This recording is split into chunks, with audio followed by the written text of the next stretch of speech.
Boom. I don't know what the hell happened, man.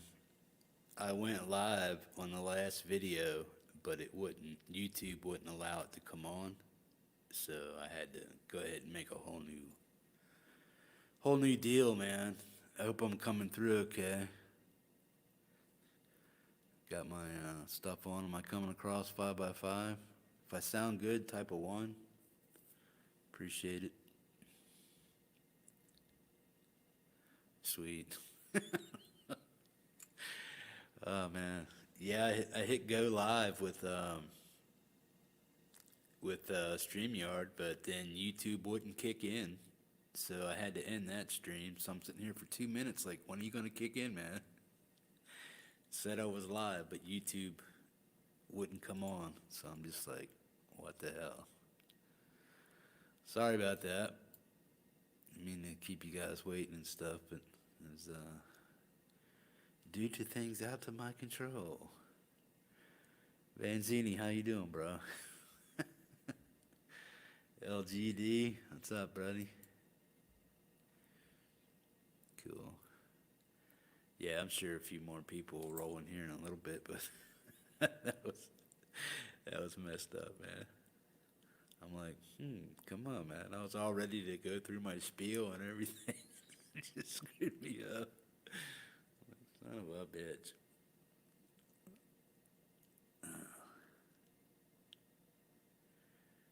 Cool. That's cool. So how you guys doing, man?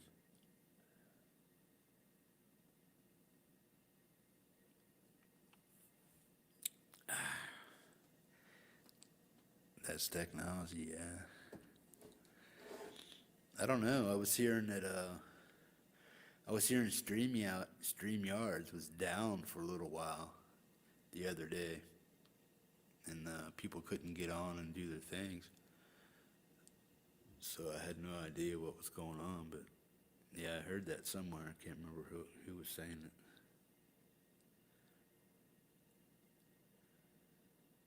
Oh yeah, all week, yeah.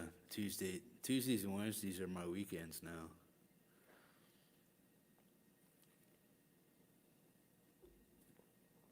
So yeah, it really depends. Like if I go live anymore, to be before 2 o'clock in the afternoon my time. So it'd probably be like 11 a.m. to 1:30 in the afternoon here, which would be 4 o'clock, 3:30, 4:30, 3:35 to 5 o'clock Eastern time if I went live during the week. So,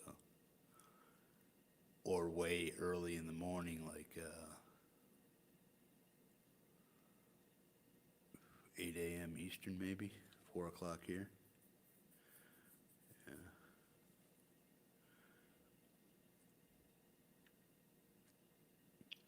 So you guys were catching the live wires tonight? Bearded Blues dude.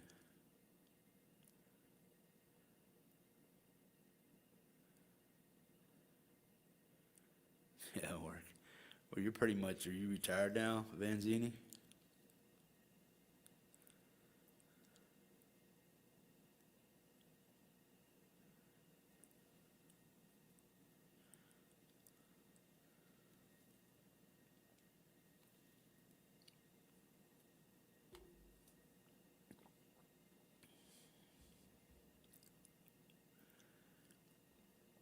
Hey, come out and say hi, man, if you're hanging in the chat.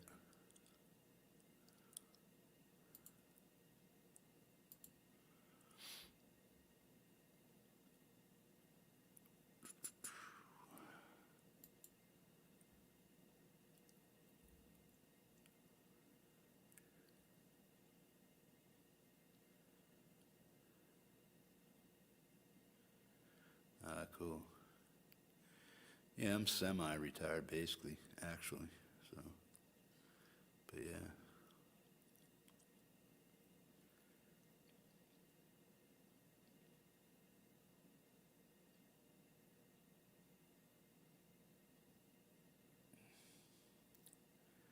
Banzini, you got any new videos coming out, brother? Got anything new that popped out? I seen you did something on a, I think it was green colored guitar, green seafoam colored guitar.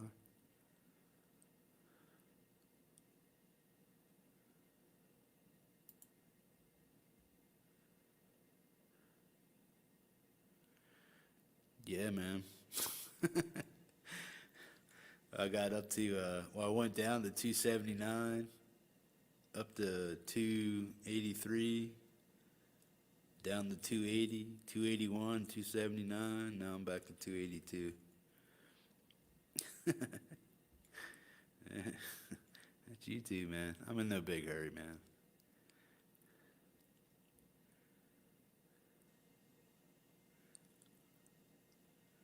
No, I mean, if I have a few good friends on here, that's cool to hang out with and shoot the shit with and talk gear to and have something in common with. That's cool. That's all I really need. I don't need if I have like 3,000 subscribers, how do you keep track of all of them? I mean, it's kind of hard, but it's kind of nice just to have a closer group of friends that you know, that most of them you know their first names or whatnot. So that's cool. Rick Hefner.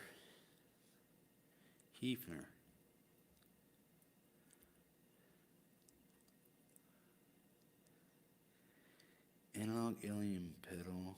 Going to do jazz box next. Analog alien pedal. Well, yeah, you were doing something with the noise gate last time I checked out your. I don't check. I mean, I check out. I might miss some stuff during the week, so I have to go back through my video log and look. But yeah, I caught something with you with the green guitar last week.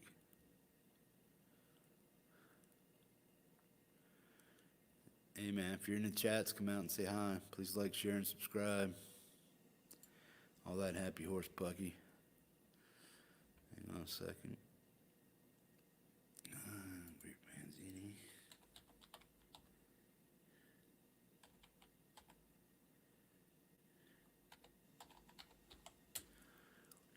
There he is. Yeah, Strat Seafoam Green. I watched some of that one.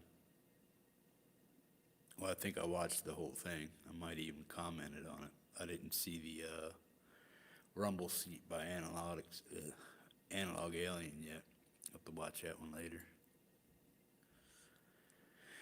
Meryl J, hey, what's up, buddy? What's going on?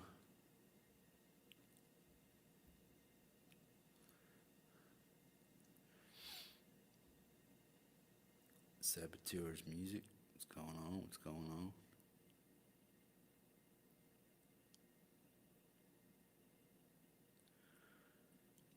Yeah, check out Vanzini's page. He just uploaded something about 5 hours ago. Yeah, I watched that one the other day.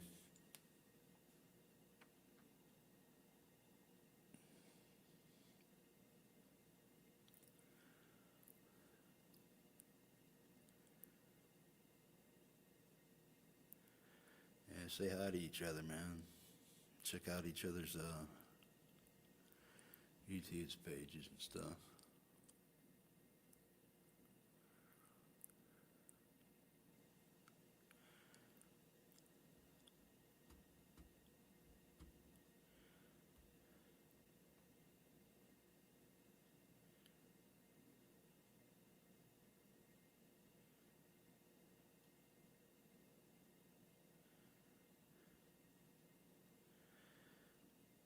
Saboteur, where are you from, bro?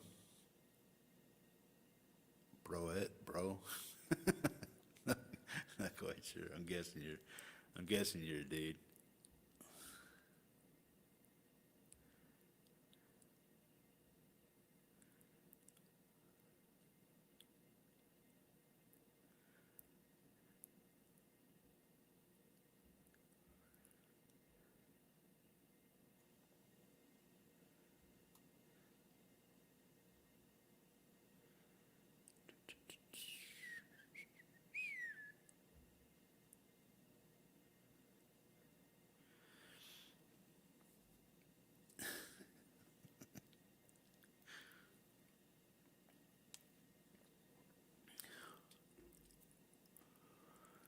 that was cool that Hack didn't know anything about Public Enemy.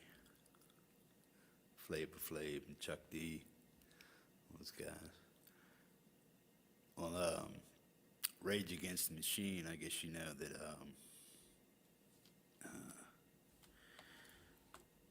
Morello, he's now got Prophets of Rage, and then Rick D is one of the singers for that group now.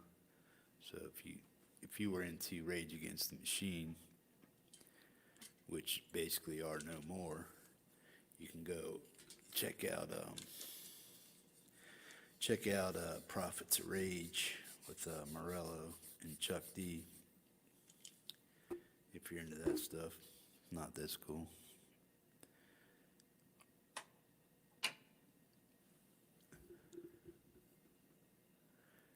Yeah, you wouldn't be lost in that. I don't know. I'm kind of down with the stuff.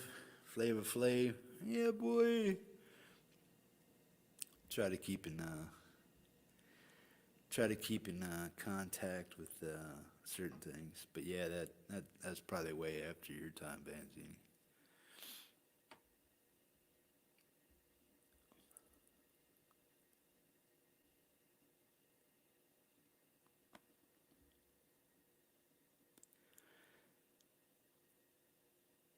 Yeah, but I guess their major hit, if you would call it, would be Fight the Power. If you ever wanted to check that out, of course, check it out.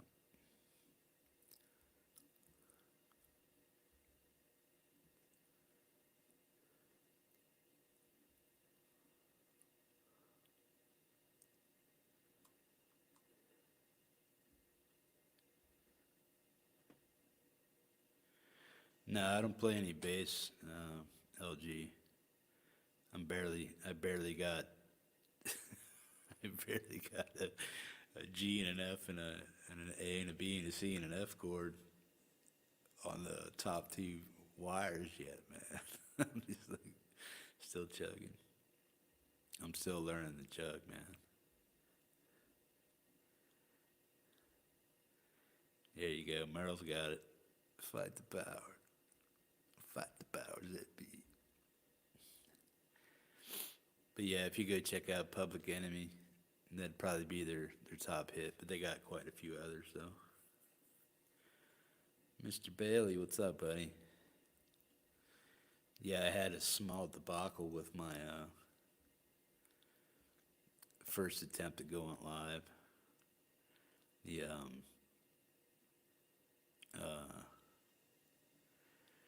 my StreamYard started up, said I was live, and then I was waiting for YouTube to kick in, but YouTube never kicked in. And then the timer stopped. So I'm like, well, what's going on? So I don't know. I think it was because I changed the live time from 6:45 to 6:30 because the live wires cut their show short, or shorter than normal. I figured they go for an hour and a half, hour and 45, but they only went for like an hour and 10 minutes. So I went from 6:45 back to 6:30, and I think when I did that, it kind of screwed up YouTube's reminder algorithm, and it just stopped. So it's probably my fault.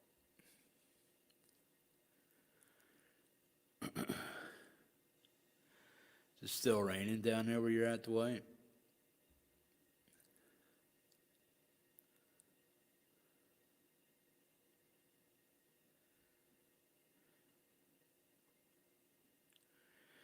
Yeah, I'm into the same things, Rick, but yeah, I mean, I listen to all music, really. I try to.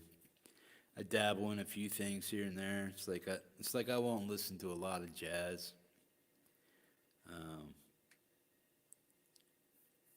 I mean, I like jazz, but I won't listen to it as far as like going online and listening to it. What else? I mean, I'll like if there's something new out that's relevant to something, as far as like hip hop and rap and stuff like that goes, that's relevant to something, then I'll probably just check it out. But I'm not a big rap hip hop supporter. But back in the day when rap was just getting started, you know, late '70s, early '80s, back in them days, Public Enemy were probably one of the bigger, well-known groups back in the day. So, yeah, it was kind of hey, well, this is a new thing. Let's check it out. You know. So I was like, yeah, cool. And you got what the hell's the other one? Sugar Hill Gang, stuff like that. Way back in the day. Run DMC, stuff like that. Yeah, I like the older stuff too, man. I like some of the keep it real gangster rap stuff. Not so much into the. Depends how you put it together, what the message is about, basically.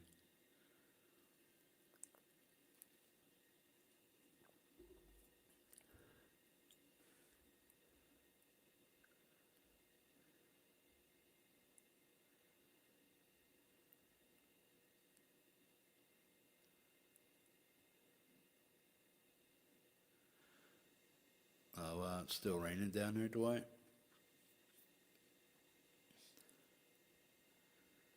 Urban Dance Squad.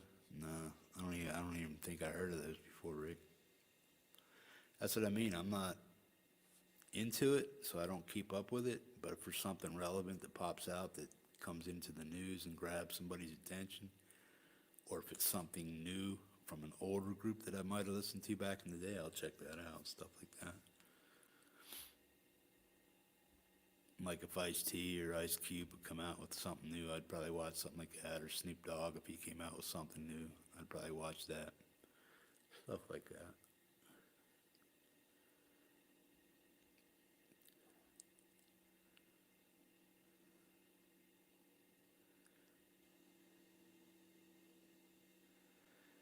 Yeah, man, Ice Ice Baby. Can't touch this. Ice Ice Baby. Can't touch this. Nee, nee, nee, nee.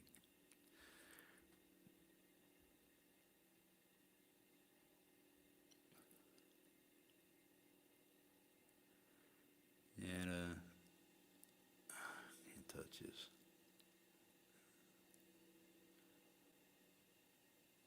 I don't know if he ripped off any background music, but Under Pressure, that's where Vanilla Ice got that beat from.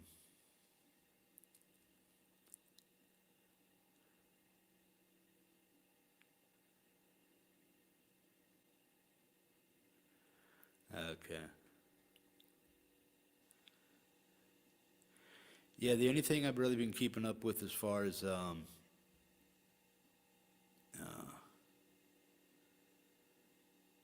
Morello is with the new stuff he's doing with Prophets of Rage, Chuck D, stuff like that. Check out some of the Prophets of Rage stuff. You might get into it.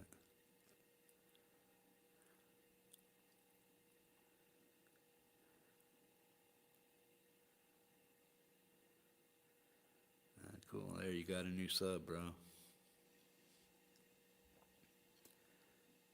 Dogpaw. Hammer ripped off Rick James. Yeah. And then Vanilla Ice took David Bowie's Under Pressure to make Ice Ice Baby. That's that beat.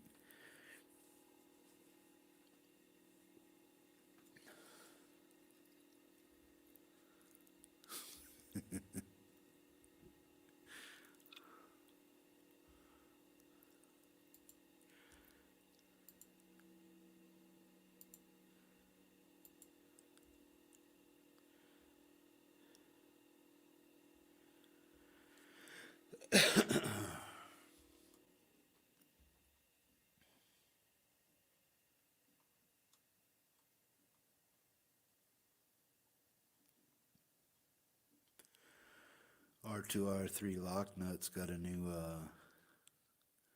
video out. It says, "Who needs a sustainer?" Exotic SP compressor. See who else got something else out.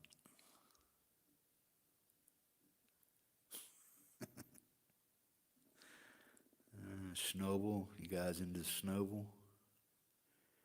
Schnobel, SHNOBL or BEL, Schnobel. He's a pedal demoer. Dave Thompson got a new video, or Dave Simpson's got a new video out.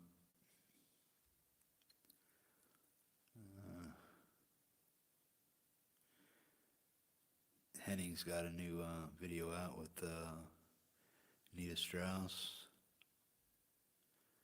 Who else?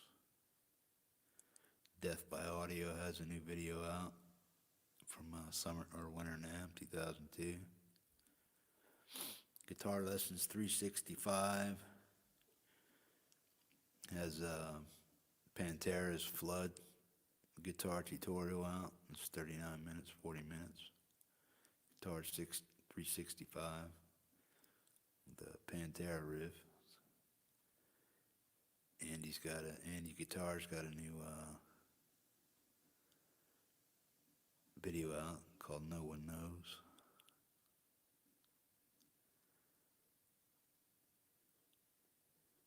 Marty Schwartz got a new video out.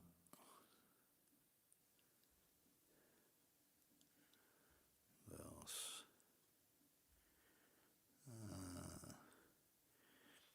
Karsten Olsen, he's got Learning Paranoid Part 2 in 3/4 speed. Who else? Dave Byron's got a new one out. Stanford Music Studios got a new video out. Johnny Bean's got a new video out. That's about it for today.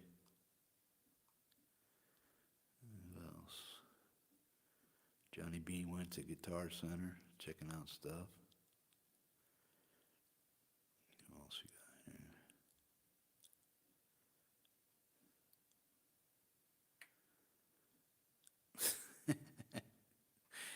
Sound like Nickelback without busting the bank. That's Anderton. That's for Bia and Matt. If you guys don't know about JJ's One Girl Band, you might want to check her out. She's a pretty awesome guitar player. I'd play her stuff, but I really don't have her permission, so I'm not going to do that. Eric Marrow, he has a new video out. Who else?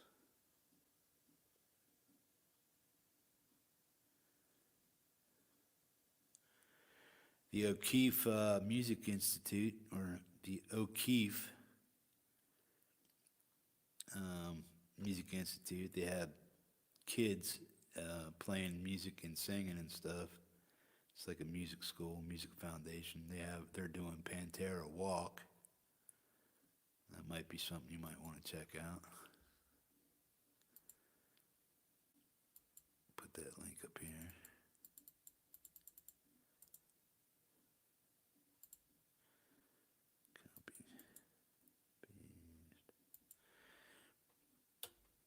There you go. That might be something you might be interested in. Like I said, I do that too, but I don't have their permission to play their stuff, so I'm not going to do that.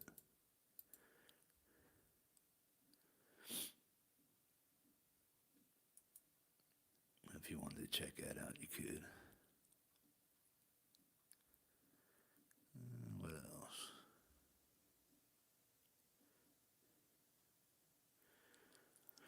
Then I guess Guitar Bros demo with Josh Allen. He's doing something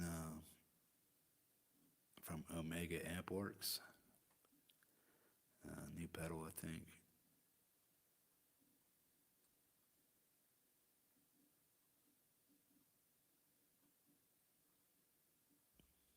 What else we got?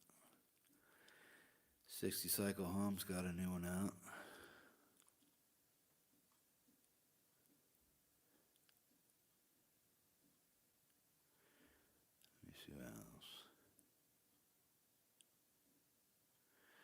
Ferrant got new merch out, and that's about it. You guys into that youngster? He's like 11, 12 years old. Taj Ferrant. I think he's from Australia or something like that. He's a pretty cool little kid, man. He can play some guitar, man.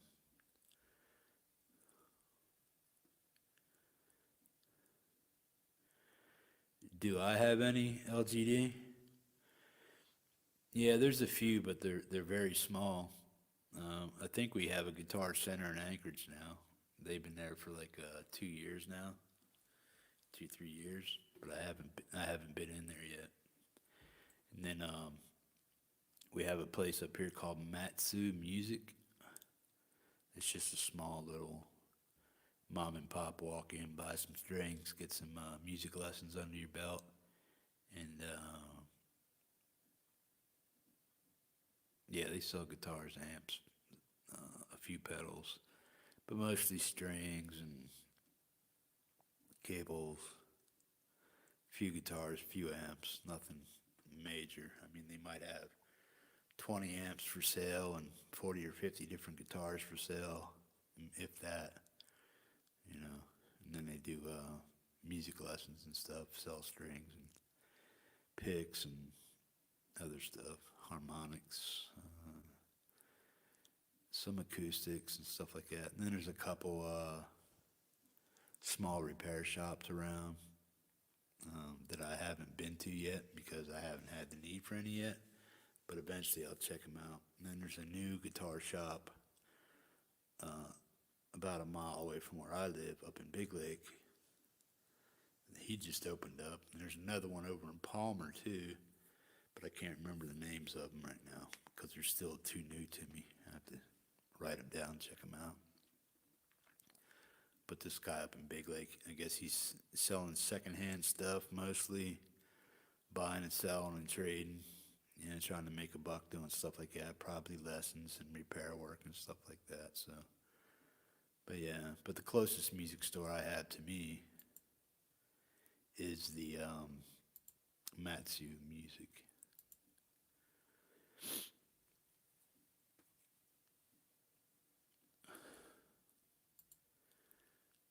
Hey, come out and say hi, man. Got 12 people in here. There's only 3 people talking.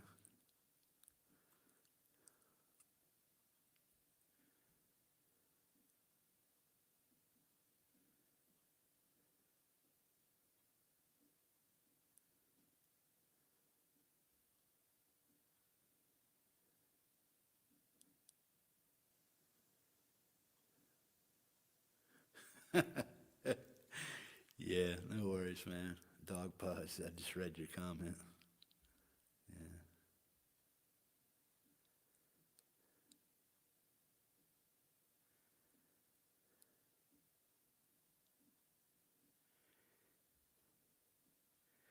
Yeah, Carson's pretty cool, man. I mean, I keep encouraging him, man. I say, keep at it, buddy. Just keep going. Because I know what he's going through. He's doing more of the, like he's like finding the sweet notes he's saying or finding the pretty notes, stuff like that. Me, I'm more into the heavy metal riff and he's more into the, you know, picking part or, you know, the individual notes on the pentatonic and blues scale and whatnot. He's more into that than I am. But that would be, it's really great that he's learning and trying to do those things that he's actually trying to learn.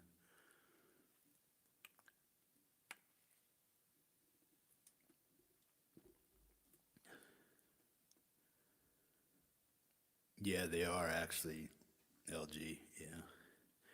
Most of my stuff that I buy, I get from American Music Supply, and most of it is on payments.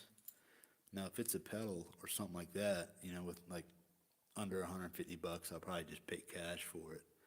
But if I spend more than 3, 4, 500 bucks at a pop on pedals or equipment, whatnot, then I'll just put it on a payment plan and stuff like that.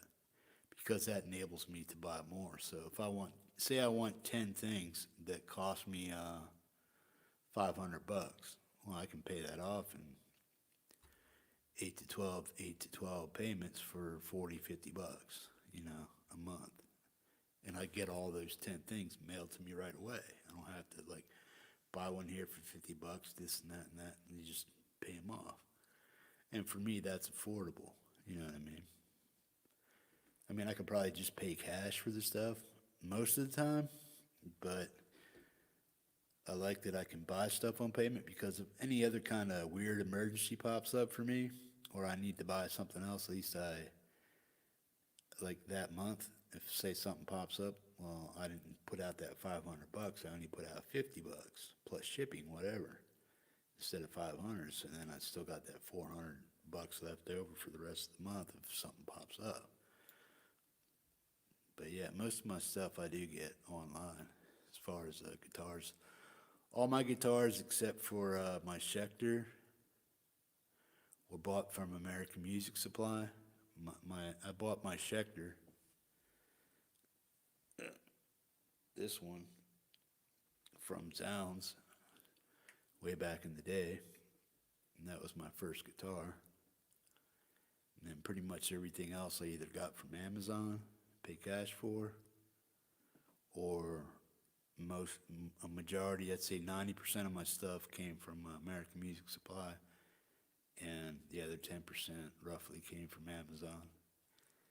Like cables and cameras and microphones and stuff like that I needed for, doing YouTube and stuff.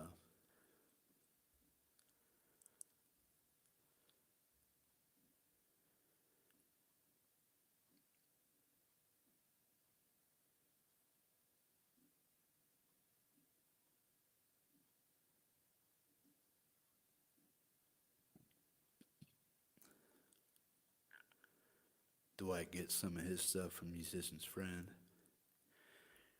Yeah, aren't they part of Sweetwater too? Aren't Musician's Friends part of Sweetwater, or who else are they a part of?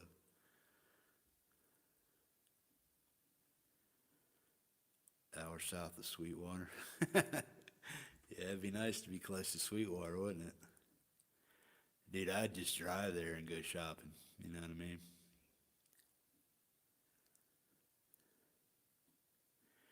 Well, does Sweetwater, will they give you a walk-in payment plan if your credit's good? And then you can walk out with like 10 grand's worth of stuff and just get it on credit? Will they do that if you just walk into their store and stuff?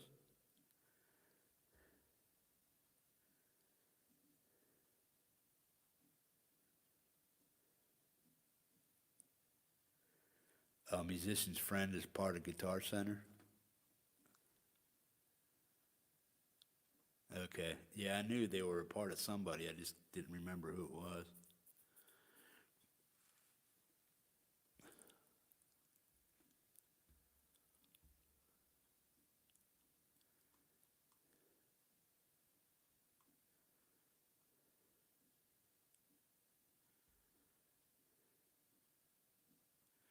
I don't have anything new in the pipeline. The things that I'm looking to get are on back order.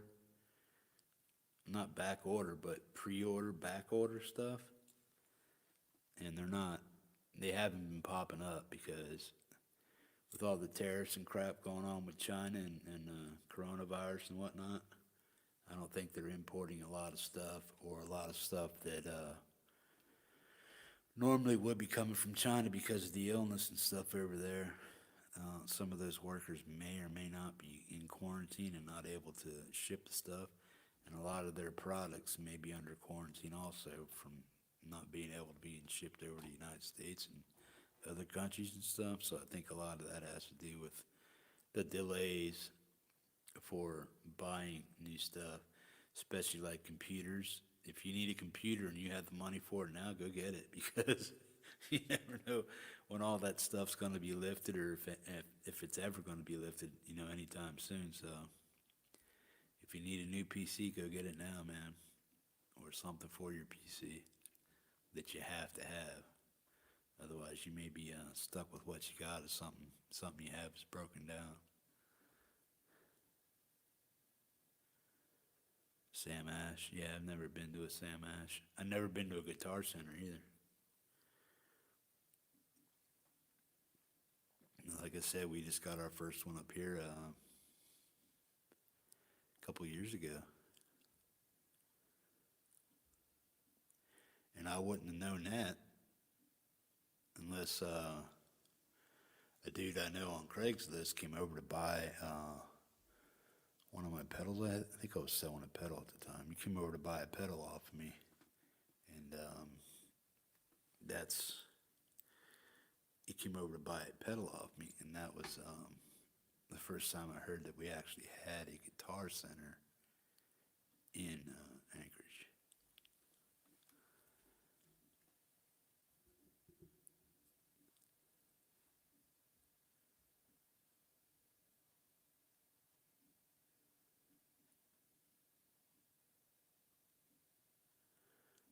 Cool. Where'd you get that, Dwight? The 212.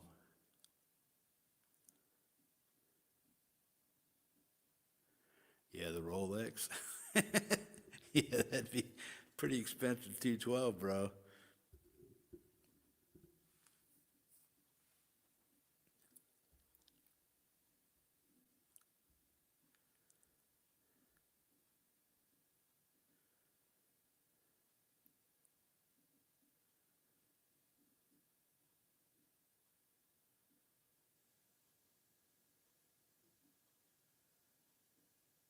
I hear you, Doc Paul, yeah.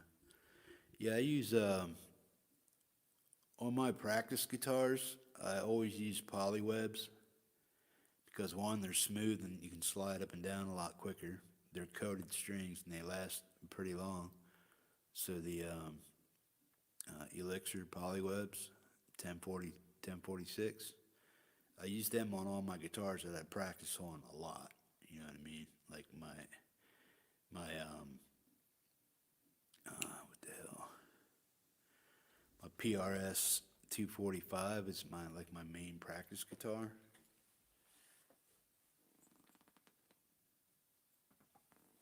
Now this one here, this thing's a brick. Now those are polywebs on there. But this is my main practice guitar, my 245.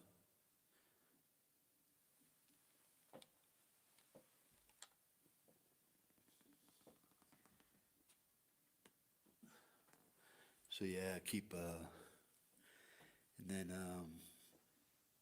the SG has 1152s, and so does this one. Has or my Schecter and the SG both have 1152s on them. I got to change the strings on this one, but I'm waiting until I get some. If you were here last night, you seen the locking tuners that I'm getting from Amazon. If they ever decide to ship the damn things, I ordered them on the 25th, and they're still haven't shipped. So I don't know if that's another Chinese product that's not going to come when I need it to come or what, but hopefully I can get that shit out of the way soon. Yeah, they're not like really expensive guitars to white, but they're not cheap guitars either, you know. Like my Schecter has locking tuners. All my guitars will eventually have locking tuners. I just got to find the right ones for the right guitars. I'll eventually probably put locking tuners on my baritone because this is a PRS baritone right there. So I'll end up probably putting locking tuners on that one.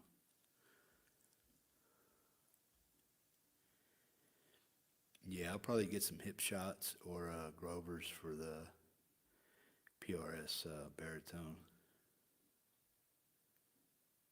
Probably 18 to 1 or something like that.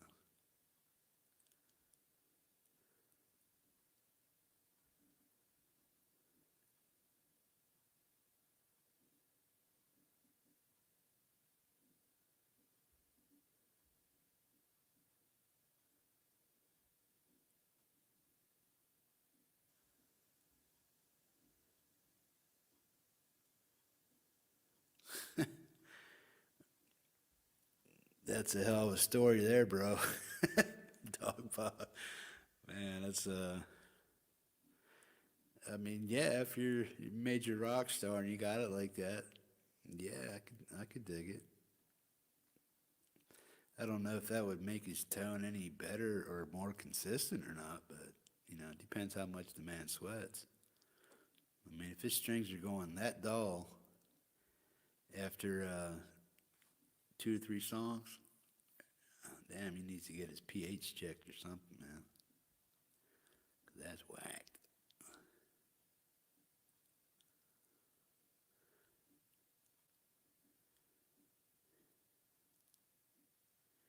Which ones are you talking about, Vanzini? I'm worried that as the new ones are no longer made in Korea.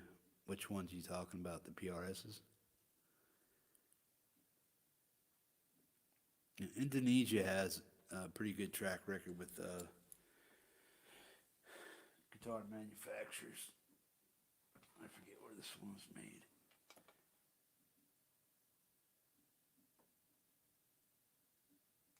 Yeah, this was made in Indonesia.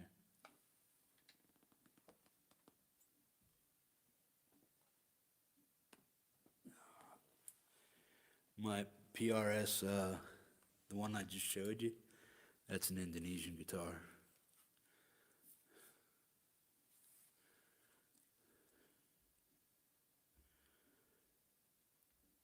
Yeah, where are they going to be made? I didn't hear anything about that.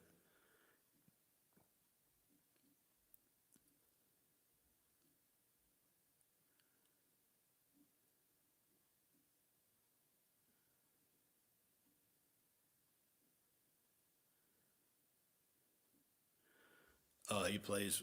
Is that why you're talking about he changes his strings out? Because he plays with a metal pick?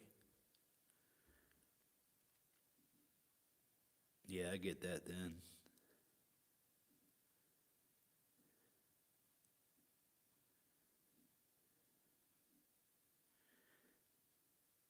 Yeah.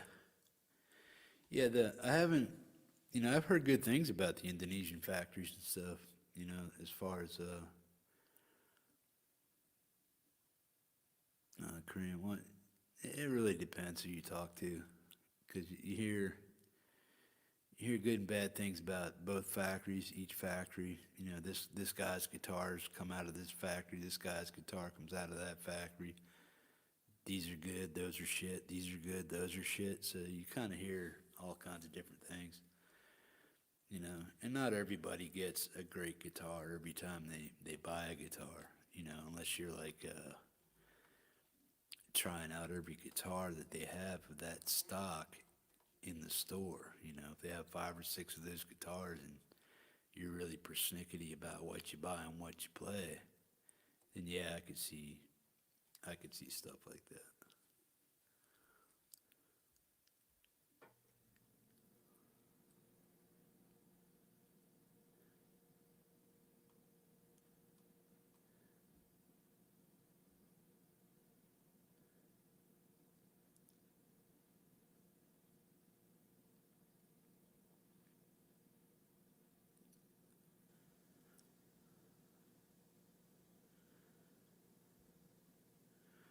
Dwight, you got any new songs out, buddy?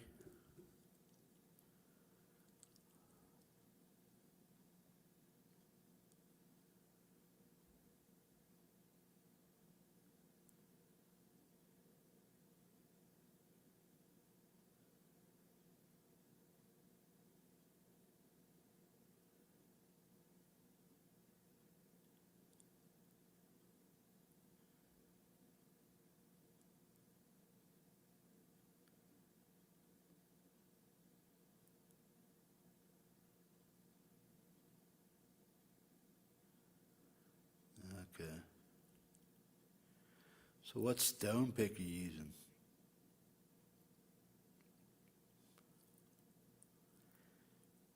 I mean, what's the deal with being so I wouldn't say stuck on, but what's the deal with wanting to use a stone pick versus a latex or whatever plastic pick? some picks, whatever, just because they last longer or whatnot, or they have a different tonal quality to them.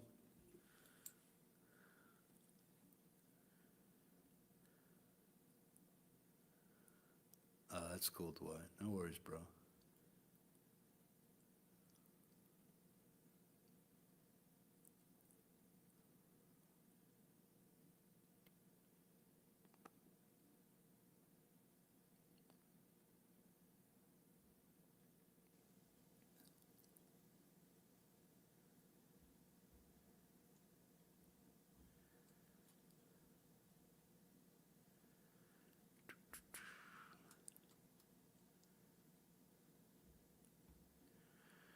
You guys in the chat, man, there's 10 people over there, 3 people talking. Come out and say hi, man.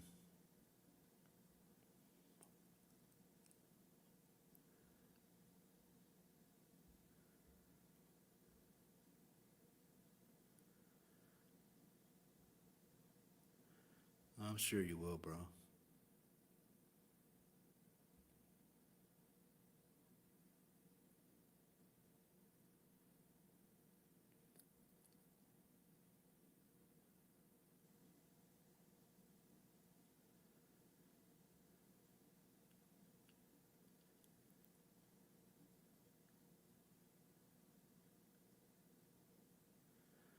I get you, bro. Yeah, I use the Jazz 3 picks, man. They last pretty long. They're pointy. They're small, and I just get the tip of them in there pretty good. Oh, that's the gravity pick.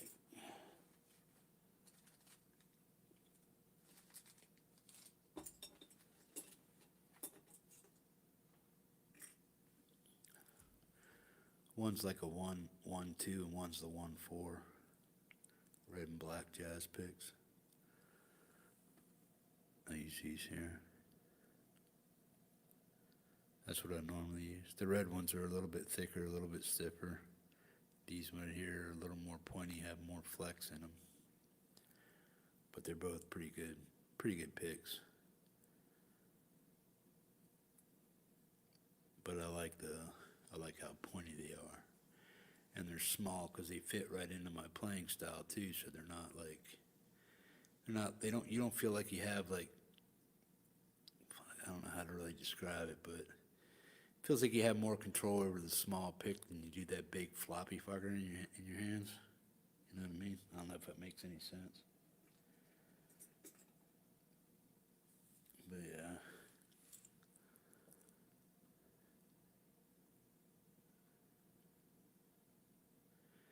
Gator picks? I never heard of gator picks. I use Dragon Heart sometimes. It just really depends. When I'm using a thicker string, I use a heavier pick. But I have the Dragon Heart 2.0, and then I have a Dragon Heart that's 2.3 or something like that. And they're pretty thick picks. If you ever seen a Dragon Heart pick, they're pretty thick.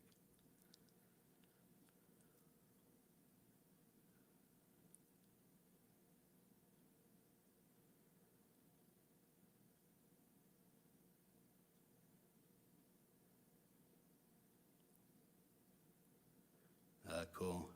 Yeah, I'm still having trouble trying to pick a harmonic, note, getting the squeal out and stuff. I'm still having a hard time finding out how to do that correctly. I've done it once or twice, and that was it. I know about finding the sweet spot on the string and basically doing it with high distortion and stuff, and you got to get a little bit of the meat of your thumb in there while you're plucking it and stuff, and you got to squeal the right notes and all that stuff, so trying to get it, but I have a hard time with it sometimes.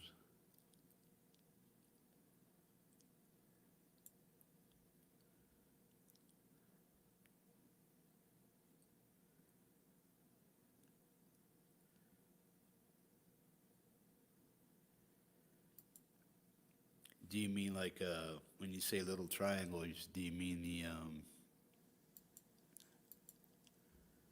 they're all the same on all 3 corners, so you can just keep rolling to one corner to the next? I have a few picks like that, yeah.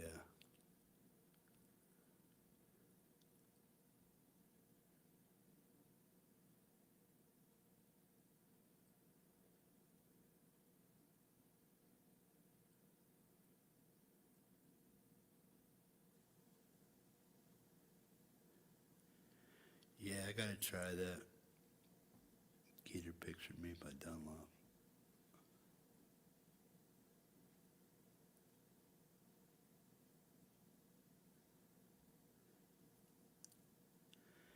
Yeah, I'll try it. I'll try to leave less string exposed and stuff. But yeah, I know what you mean about getting it down on there.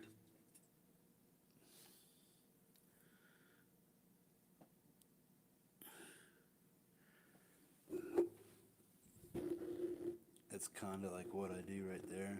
Just like get it down as far as you can. Keep this finger up, and then get your thumb just like wing right there.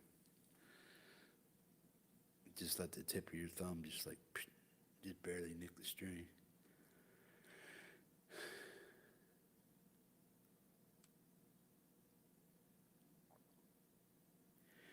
Yeah, I'm not that aggressive of a player yet, but if I continue to keep doing my chuggity chug stuff practices all the time, I'm sure I'll start wearing down more strings.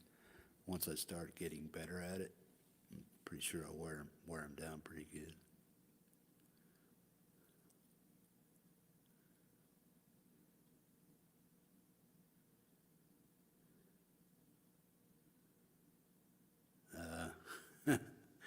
I hear you, Dwight.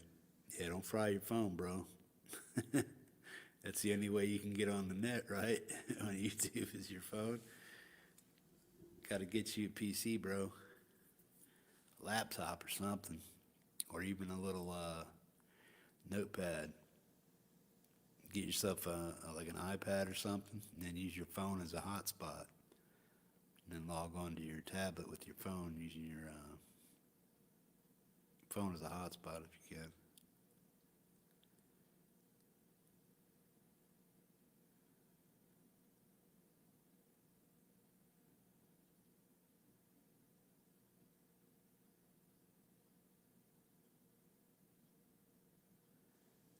Yeah, I hear you, Dog Ball.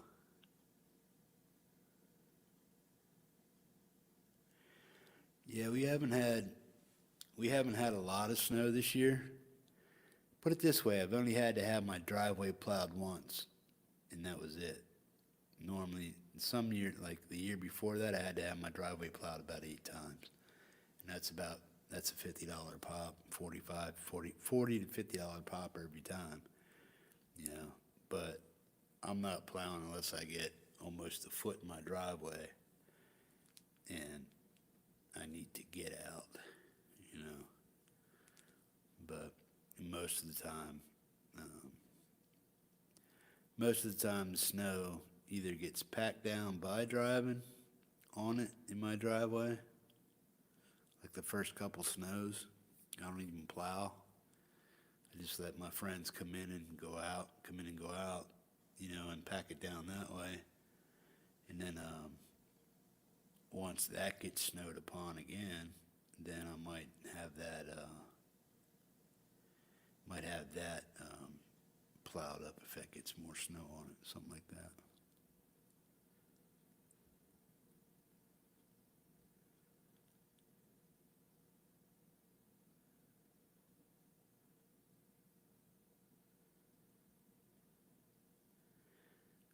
Well, you do a lot of that finger picking too, right?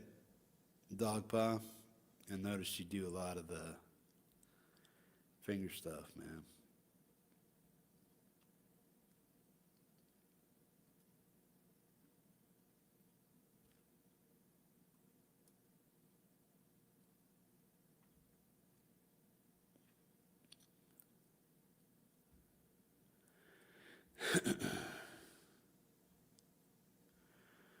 But Dwight, has the water that was there last week or the week before, has all that gone down?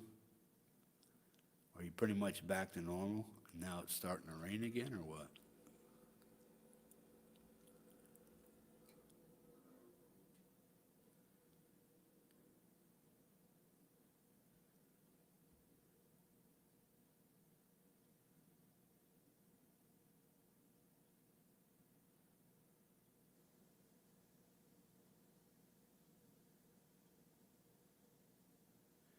Yeah, I hear you, bro. And my son's getting into that hybrid picking stuff. It's like that's too much too much for these little chubby fingers, man. I'm just like, nah, I just can't do it, man. But he likes that stuff, man. So I'm glad he's learning it. He can't chug for the hell. He can't chug to save his life, like I can.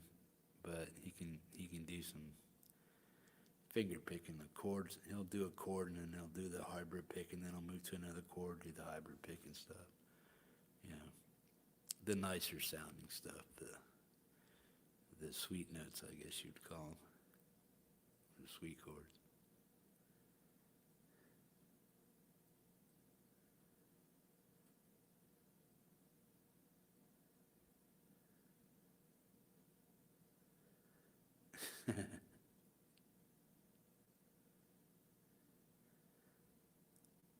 I hear you, bro.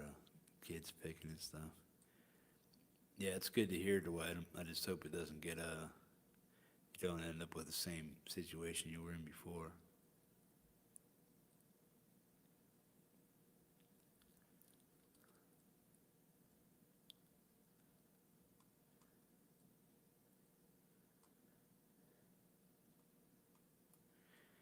Vanzini, you get your emails and stuff figured out, and you get your mouse and stuff figured out for your laptop and stuff. Have you tried to get back on StreamYard since then?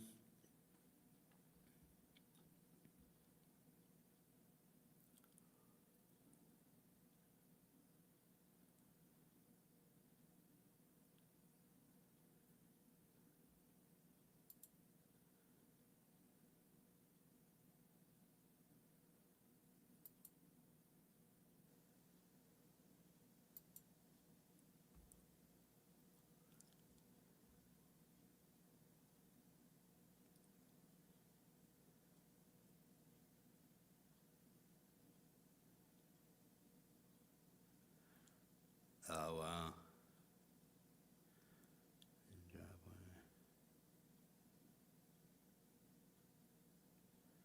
Drying up the drive. You getting a lot of rain where you're at right now, Dogpaw? Driveway all muddy and mushy and stuff? Is that what you mean?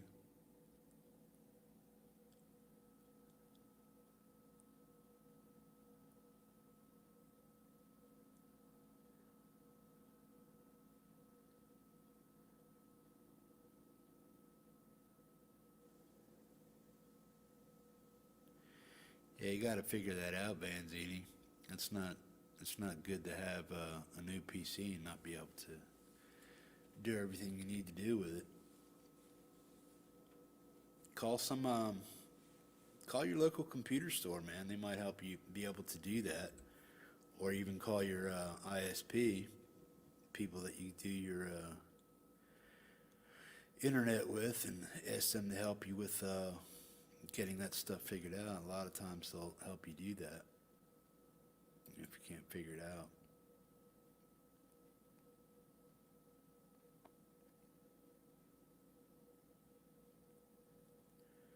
But yeah, a lot of times if I'm having an issue with the PC that's a little bit above my pay grade or knowledge to be dealing with the loan, I'll call and ask for the correct advice or question. And if it makes sense to me, then I'll apply it.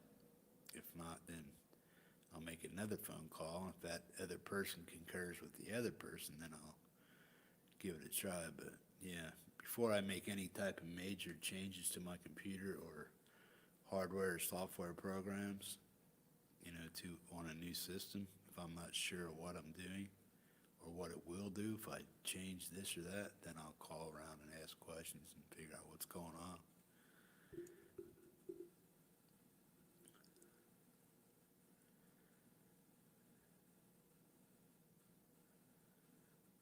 Oh, I bet, bro. Yeah, you guys are heading into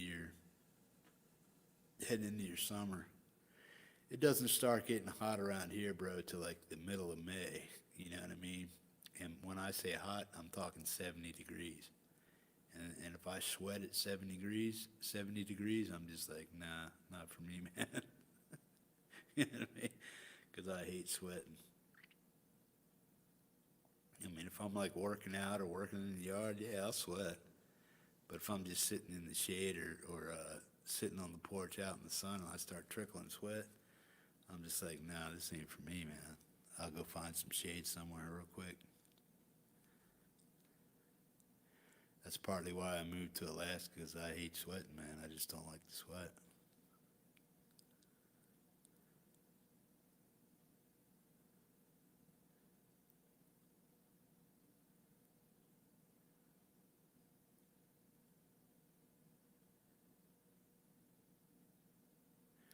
Yeah, I've had that problem with Gmail also, because a lot of it is because whatever email you're using right now, you're either going to have to sync up your accounts in order to make everything work. And then it's like, because I don't use Gmail at all. So I use a Yahoo. When I signed up for YouTube and all that shit, Google wasn't even there yet, hardly. And so I got grandfathered in with my Yahoo address, so I never bothered making the Gmail account or syncing things up that way. So I use a Yahoo email to log onto Facebook or YouTube. They haven't forced me or made me use a Gmail account yet. So, and I actually just downloaded the Chrome browser, and the only reason I downloaded Chrome, I'm kind of glad I did download it, because now my YouTube loads up a lot quicker than it did on Internet Explorer. So I did download Chrome browser, and I get on and off things a lot quicker now. Things load up for me a lot quicker. But yeah, when you go in and try to make a Gmail account, it's gonna trip you up like that a few times, but you just have to learn. There's a way to navigate around it, and I forget what it is. But I can make a Gmail account if I want, and I can switch over that account to my YouTube, but I choose not to, or I could use it separate if I want to, because it asks you if you want to sync your this new email account with your YouTube and your whatever. I just say no, but I never made a Gmail account yet, so because I don't need it. Plus, I don't want one.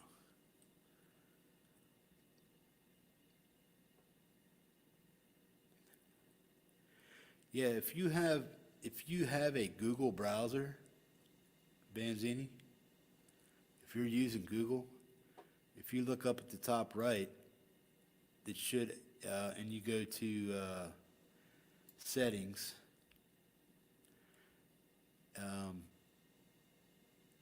and you click on settings, the first thing you'll see is you and Google, autofill, privacy, security, appearance, search engine, default browser, on startup, and then right in the center of that, it's going to have whatever you use to sign into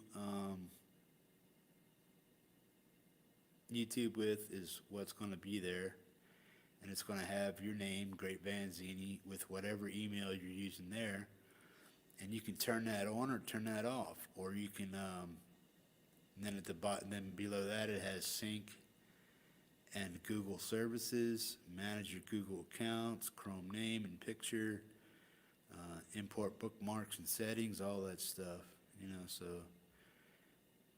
if it's like if I wanted all my stuff from Internet Explorer 11 browser, all my bookmarks and favorites moved over to Chrome, I could do that, but I don't do any of that.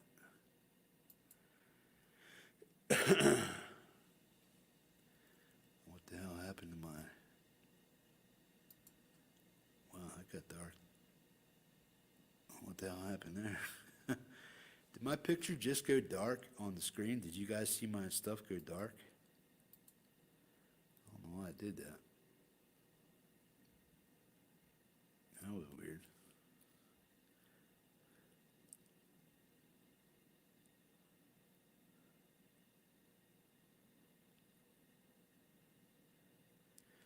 Yeah, if you just go over to the far right of your browser, the top far right, and you see them three little dots, you'll just click on that, and then you'll go to settings.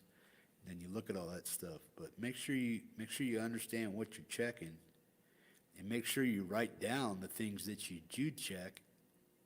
Because if you forget and you go back and you have an issue, then you need to go back and undo whatever it is you just did.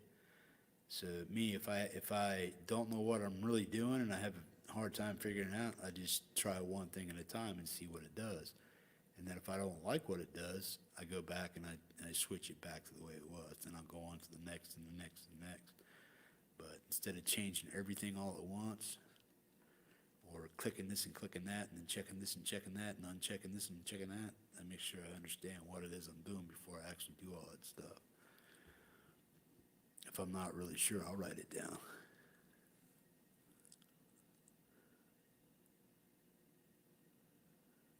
Yeah, cool. Yeah, just make sure you, like I said, just do one thing at one time and see how it changes or affects your PC or your browser or your login information and stuff like that. And make sure that you can go back and undo it if you need to undo it. That'd be my suggestion.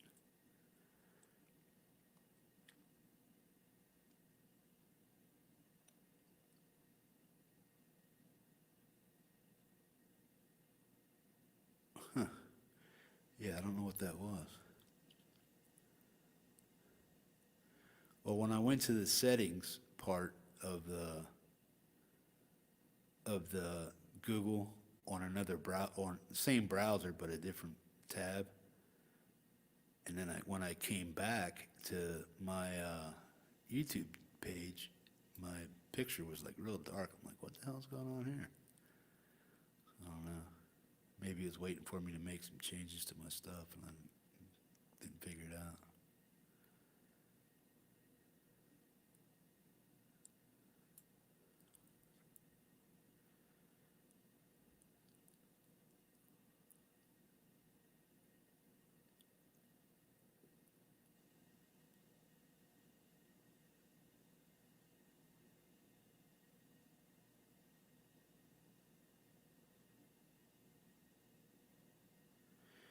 Yeah, I don't have any of my accounts synced at all. But if you're having logon issues, you would have to, I mean, if you explained to me what was really going on with your PC or something like that in StreamYard or something like that, I could probably help you figure it out.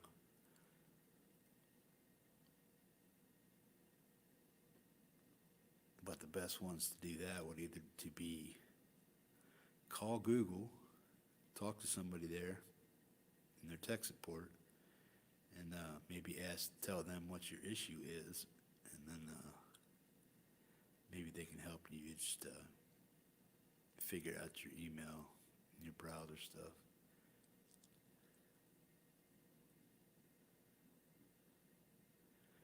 No problem, Merle. Thanks for stopping by, buddy. Catch you next time. Yeah, I might go live next Tuesday with Tuesday Tech Talk or something like that, and then I might do a hang afterwards. And then same thing Wednesday after the live wires goes off air, I might come back on. Just depends what I have to do. But yeah, man, appreciate you stopping by.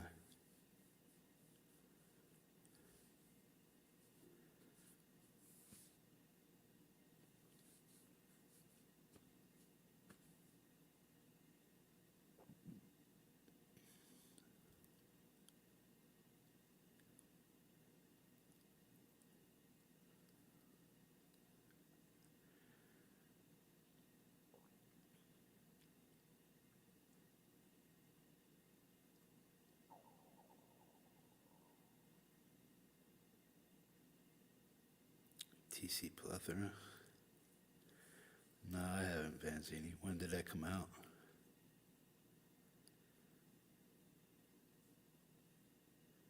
What is the plethora? Is that like a reverb or delay pedal or something?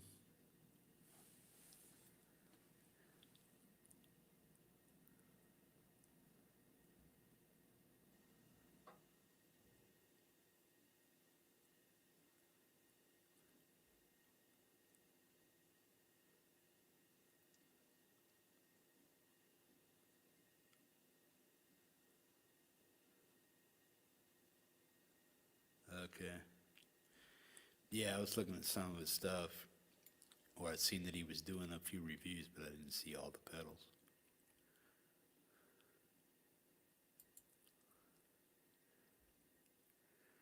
Let me see here.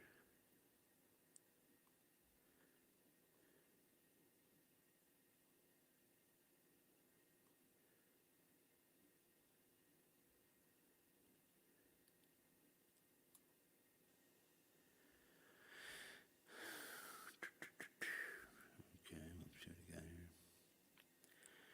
The original Timmy versus the MXR Timmy Overdrive. MXR Timmy Overdrive. Alexander Pedal Superball. Pedal Superball. That's all. Oh, that's the only thing I see is Schnoebels is two. Those two.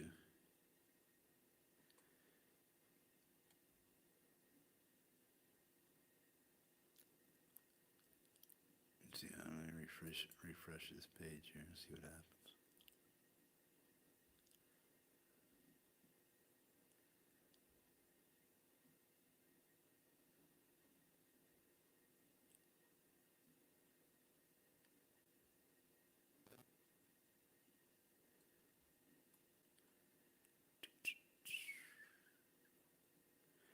When did he do that, Vanzini? Because I'm looking for it here and I can't find it.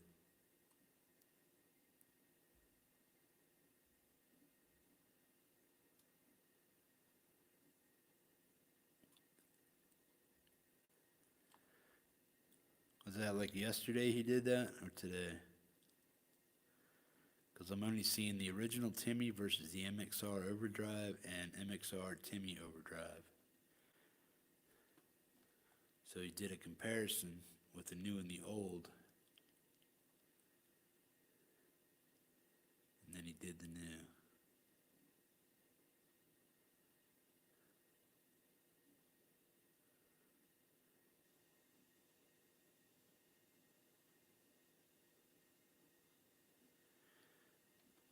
And then Ola is doing a Will It Chug with the Rat distortion pedal, the Rat 2. Looks like the Perco Rat 2.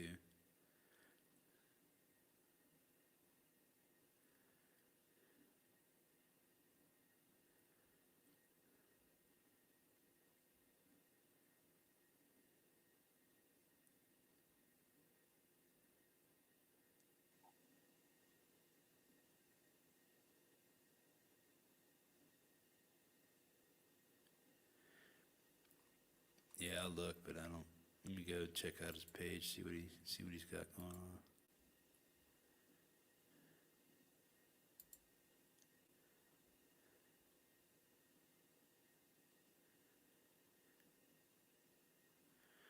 on. You mean that was 6 years ago. Damn, look at that.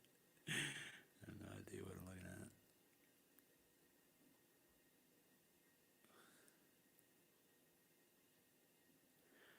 Okay. Plethora 5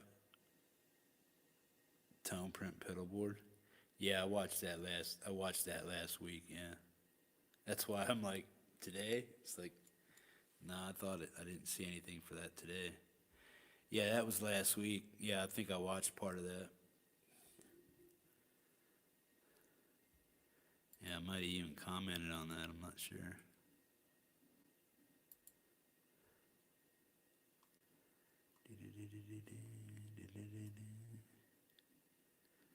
Did I or didn't I? I I might have. Let me see.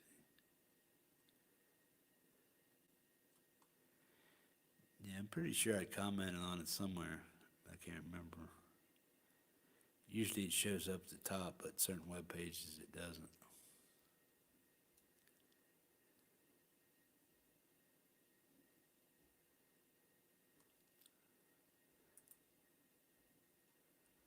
Yeah, TC Electronics, plethora, tone print, pedal board. Yeah, that's basically where you can download a bunch of other stuff from their tone library and whatnot, and do it that way. You switch out all your stuff that you want.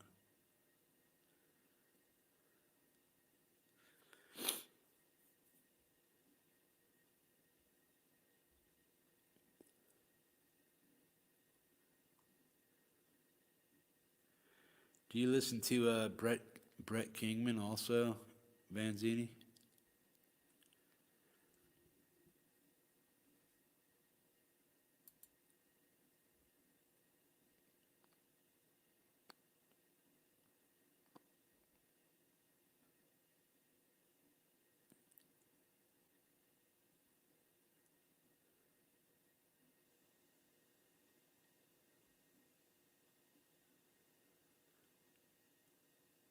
Ah, cool. Yeah, I think I unsubbed from him once or twice, and then basically came back. It just depends.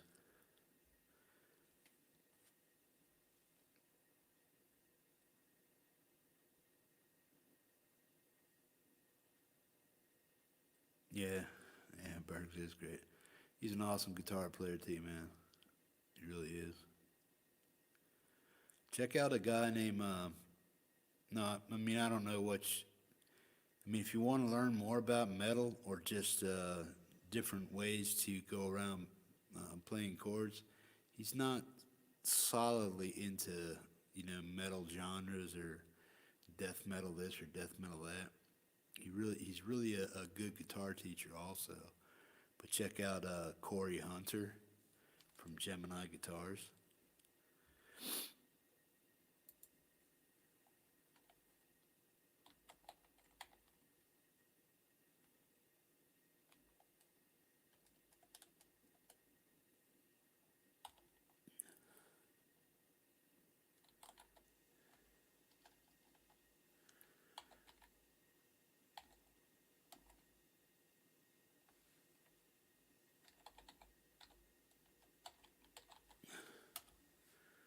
Something like that, Gemini. Corey Hunter. I guess how you spelling it. Corey Hunter, Gemini Guitars.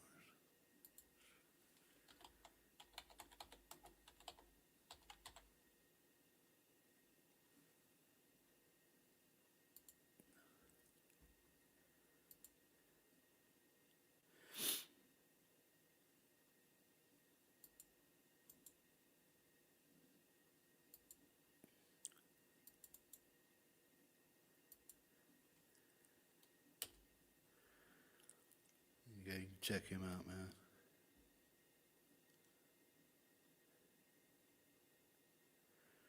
Corey Hunter. He's an Australian dude, but he's a really good guitar teacher too, man.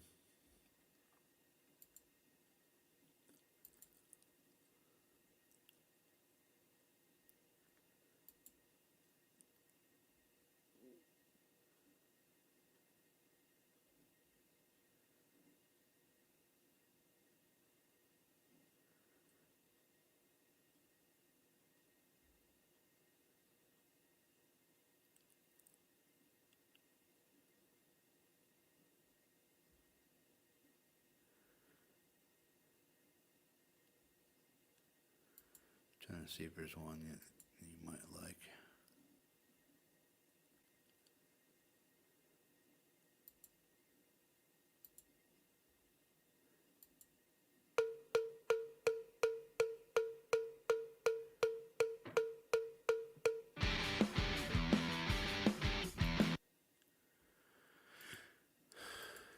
Check this out. Play a few seconds of this guy.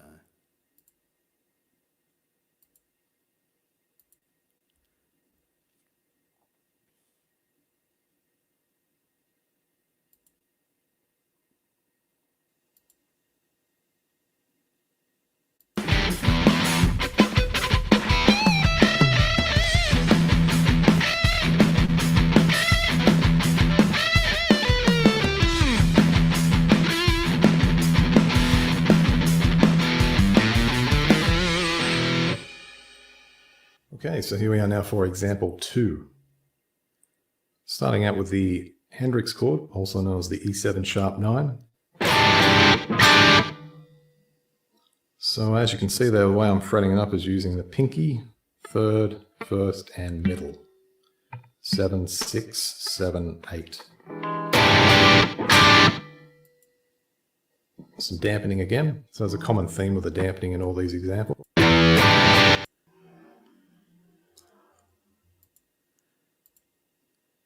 Okay, so to start out, we're going to be in the 7th position, but we are actually using the pinky from this point at the 10th fret.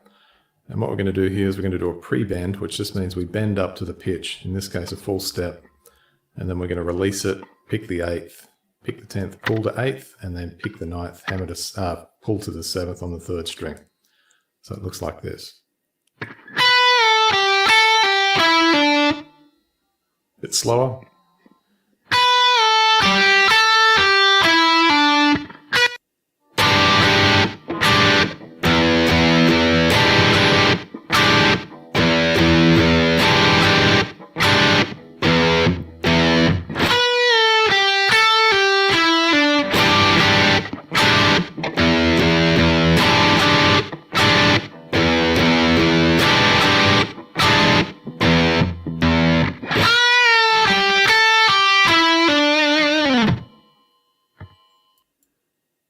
Four.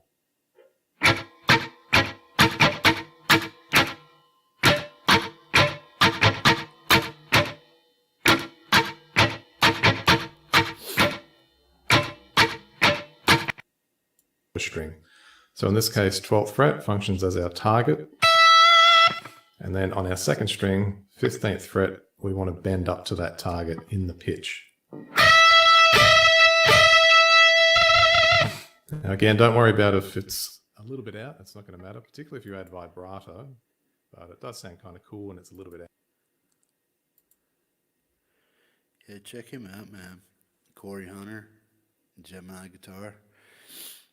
I mean, even if you're not into the metal and whatever he does, I mean, just some of the structures that he does within his teaching and stuff, it's really, really knowledgeable.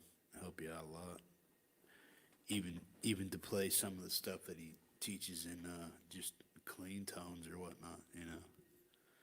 So.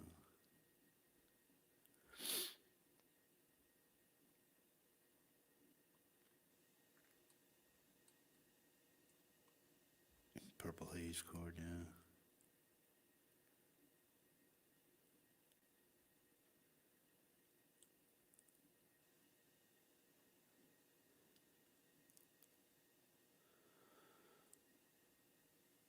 Yeah, I'm guessing a lot of the guys that are, I mean, you're on the West Coast and stuff, but a lot of the guys that kind of view my channel Midwest, Eastern Midwest, you know, so it's later there for them.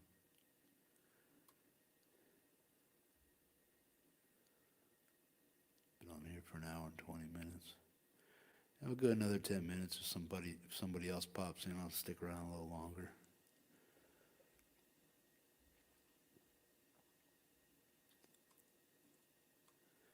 Hey, if you're hiding out in the shadows, man, come on out and say hi.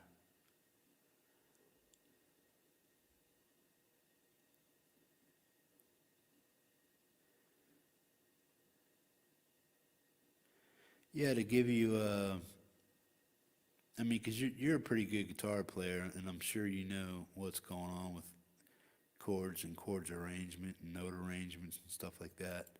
So I think if you wanted to pick up some different genres of music or even learn a few metal riffs or something like that, or, you know, play something different on your demos when you do your stuff, you know, I think that'd be probably interesting to see.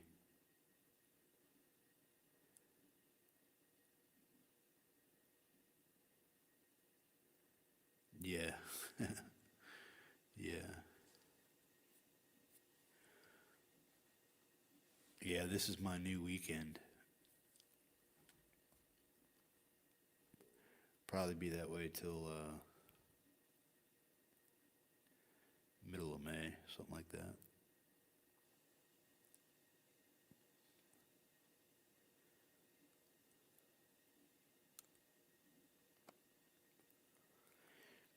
Yeah, he's good with that. If you plus he has a website. And you can check that out too, Gemini Guitar website.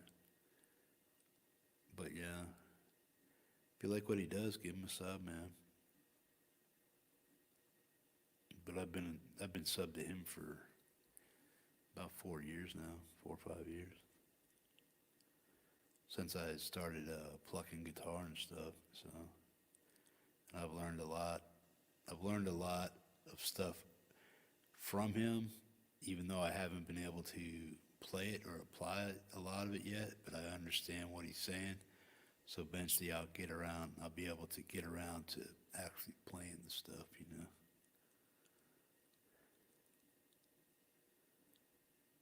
Cool. Yeah, I mean, I'm not really sure what's going on with him, but he suffers from Meniere's disease or something like that, so I'm not really sure what's totally going on with that issue, but it causes him a lot of pain in the head and the inner ears and stuff like that. So playing music and whatnot kind of irritates his senses sometimes, but he gets headaches a lot, so he kind of takes a break from YouTube every once in a while. But he still does a lot of stuff. You know, he's around on a monthly basis. He might pop 3 or 4 videos out. But he's got a nice backlog of stuff you can check out. I mean, the guy's a great guitar player. Yeah, it can be, man.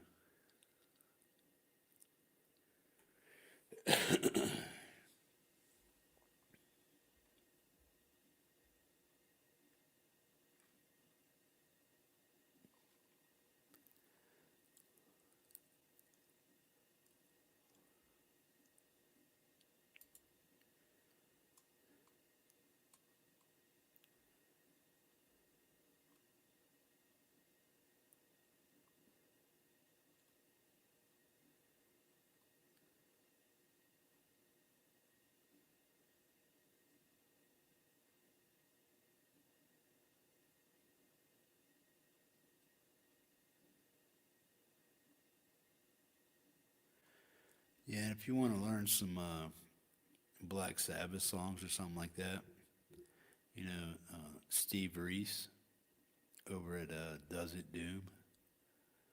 That's the name of his webpage. It's Does It Doom. Yeah, he does some good lessons and stuff like that on some Sabbath stuff.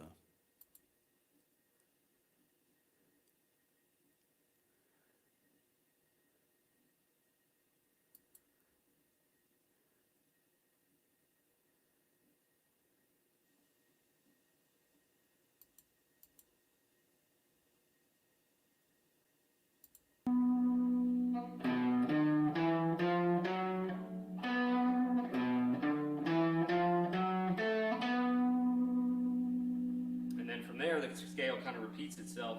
You got the root, the minor third, the major third, and playing minor pentatonic, but it does obviously sound bluesy and kind of dissonant to kind of bend up to it, because it's kind of that major third is certainly you know, a member of the major scale, and it's more of a happy tone. But that half step bend from that minor third up to the major third.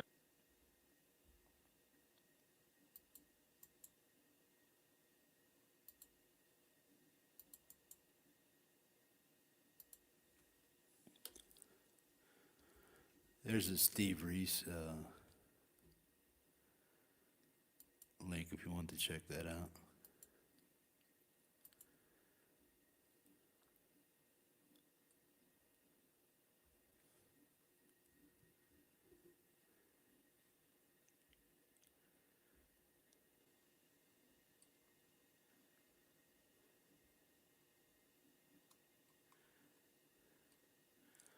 Vanzini, what do you got coming up next, bro?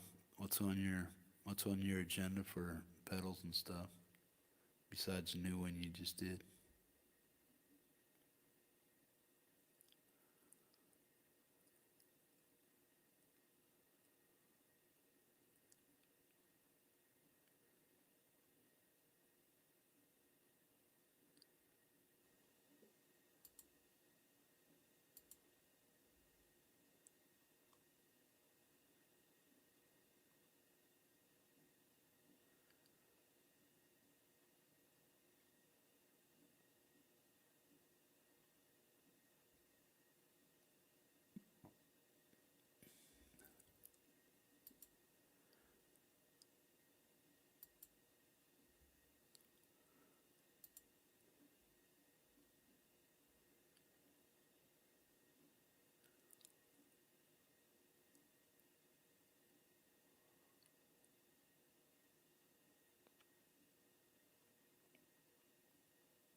Hey man, what's up, Wolverine?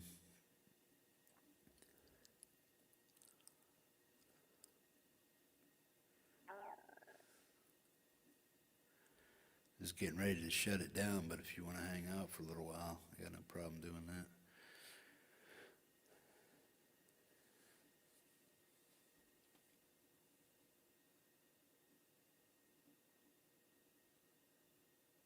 that. Telly's your strategy. I hear you, bro.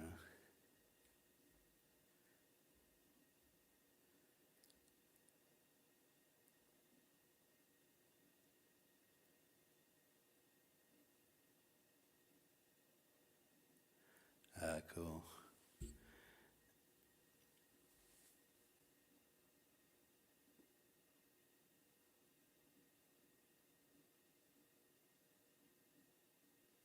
You don't have to work tomorrow, Joseph? That's cool.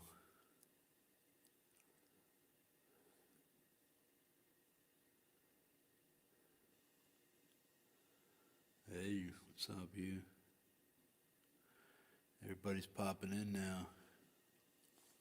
You guys come from somewhere else? Or you just popping in? What's up, you? Joseph, Wolverine? Did somebody else just end the live chat? Were you guys somewhere else, or you just popping in? Because I didn't see anybody that I'm subbed with on live tonight yet. Oh, you still got a few strats and tellies you want to show off and stuff? That's cool.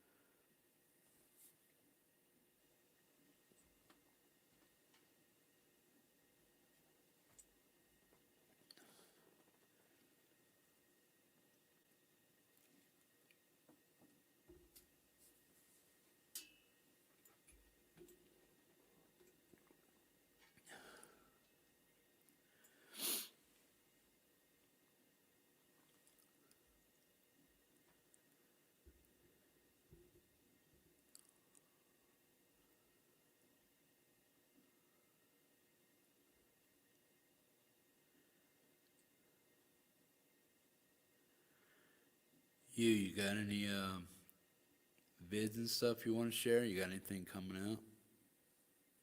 Coming up?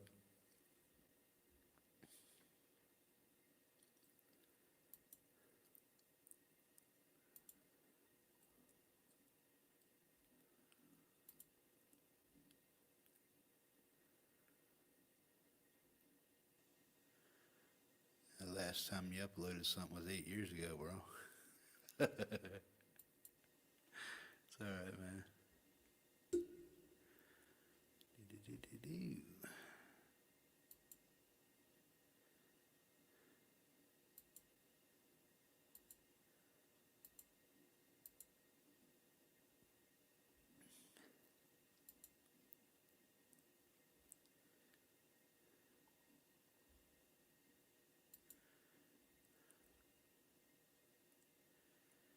Joseph, you don't upload stuff to your site, bro?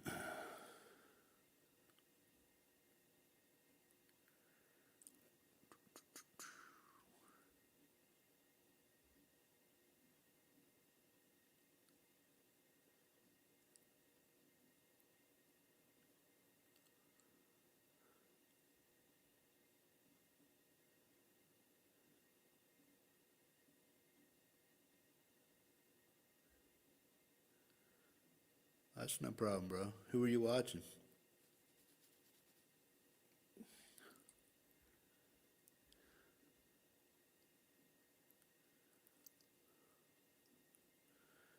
Who else was on, Dave?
Dave, what Dave? I might not be subscribed to him, so that's probably why I didn't know he was on.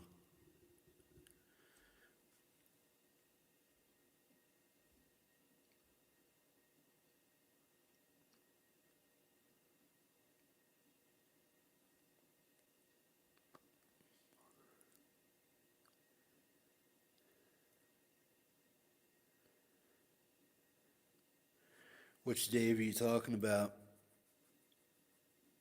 David?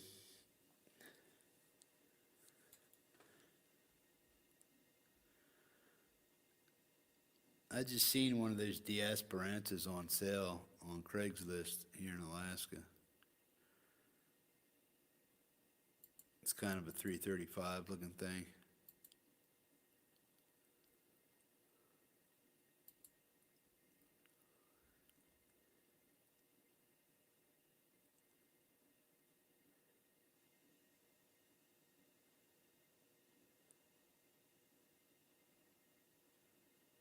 Oh, it's called Dave's Guitar Channel.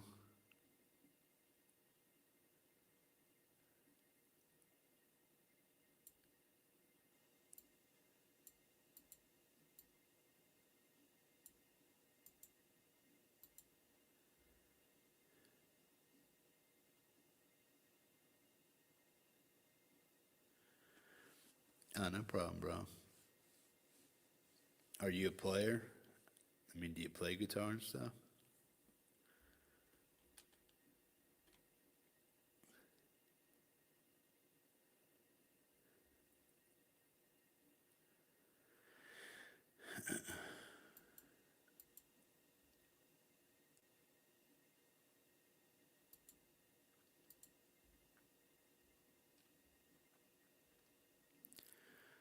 Bueno, bueno, bueno.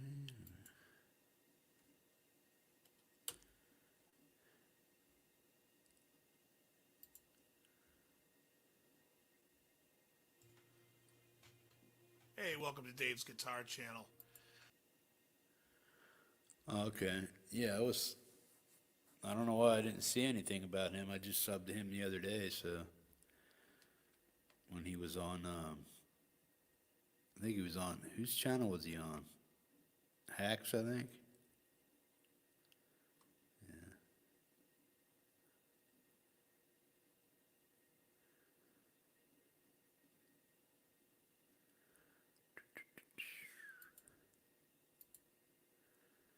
See something here.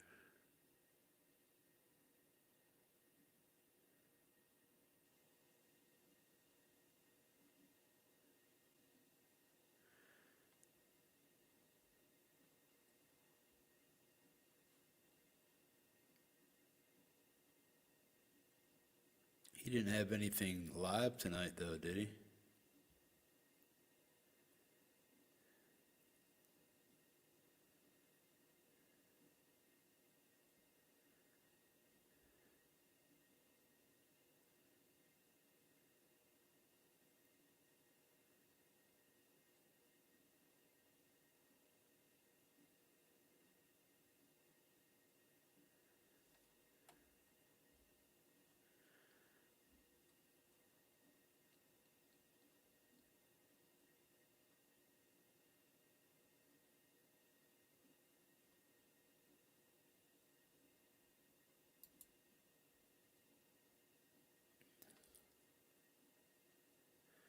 Yeah, I'm looking over on his channel now. It must not have uploaded yet or something.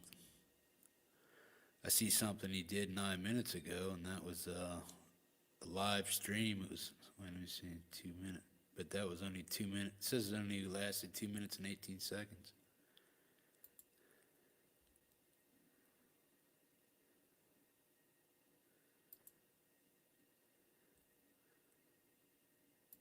Yeah, it's just showing me that he just showing me he went live 9 minutes ago, but it only lasted 2 minutes and 18 seconds. I'm just like, what? It might not have processed yet, so I don't know.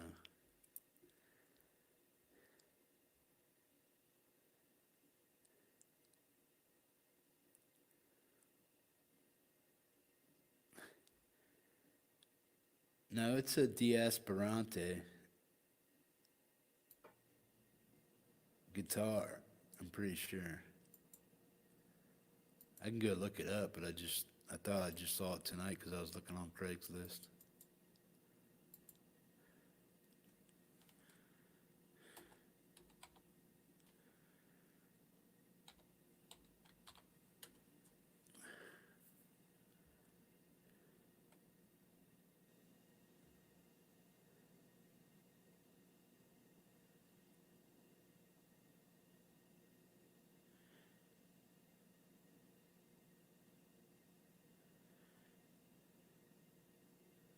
Yeah, it was a Diasperante because it's the same thing. It's like a hollow body jazzed out jazz machine. It's like basically a semi-acoustic. Well, it is basically an acoustic, but it's more like a 335 setup. This one was.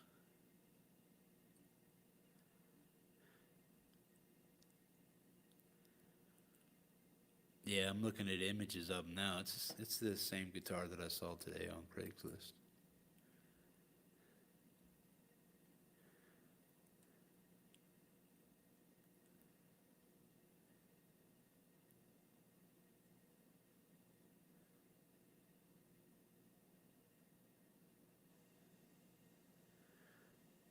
Oh, that's no problem, David. No, that's cool, man.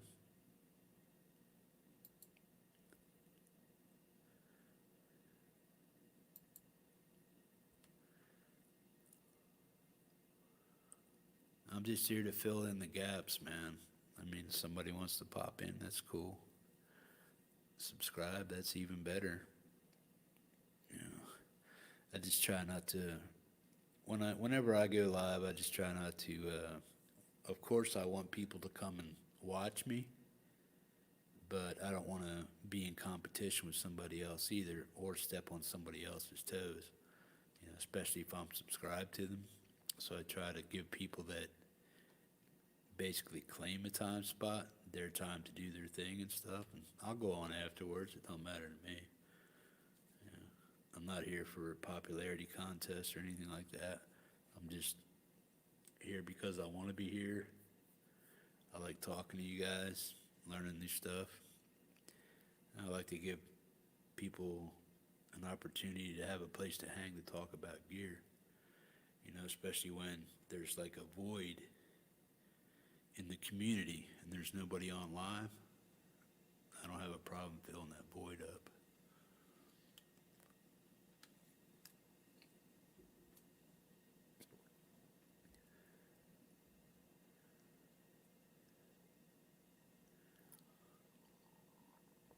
Yeah, I mean, I do my Tech Talk Tuesday, and I might do a review on something once in a while, or talk about something specific once in a while, but normally I don't mind hanging out and just talking shit with people.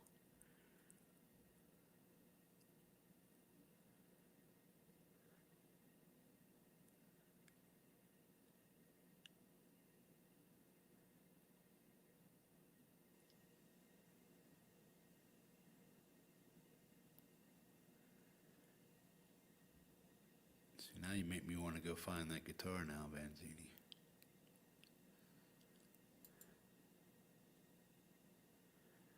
Let me see if I can find it here.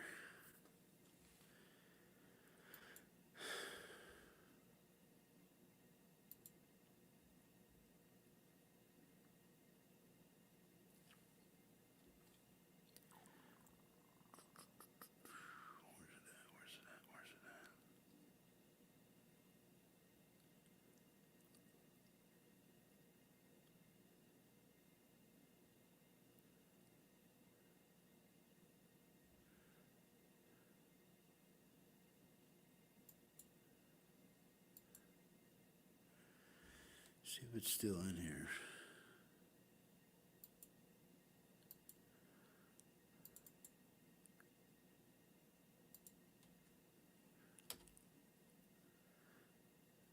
No, they must have sold it. It was in here last week. I know it was. Because I was thinking the same thing. It was a D'Angelico, but then I looked at it closer and it was the D'Anframante.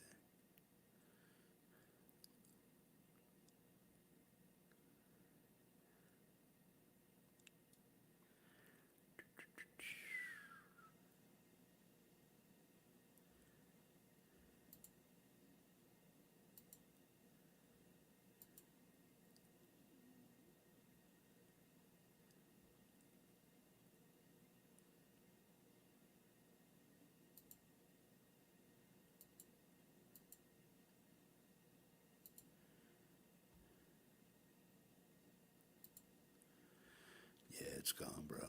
Gone, man. It's gone.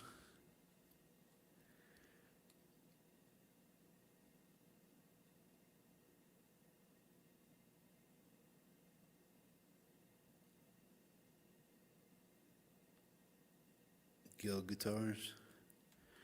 I see them around. I'm not too familiar with them. I'm not too knowledgeable about them either, but I know what you guys are talking about.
What comes up on eBay, Vanzini? The guilds or that D'Esperante?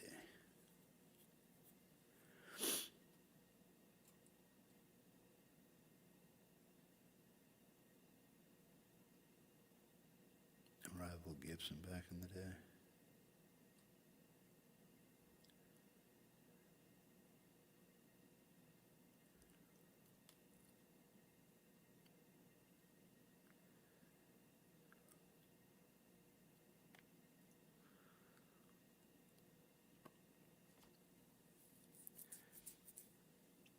Hey David, does Dave's guitar, does he go on, is he on live on Wednesdays or something? Does he do a live show every Wednesday or something?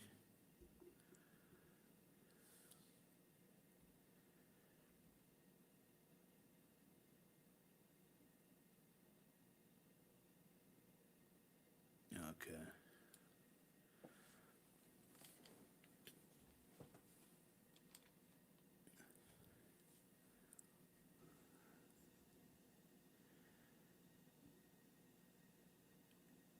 Thursday or Tuesday?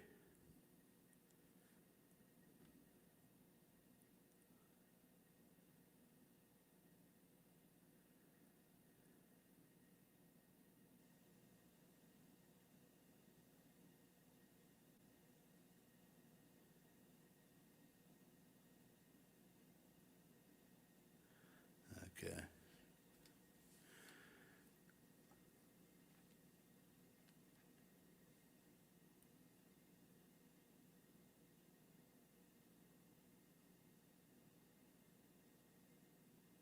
Yeah, I got some dead strings on my SG right now, and I don't want to put any new strings on it until I get the new locking tuners for it.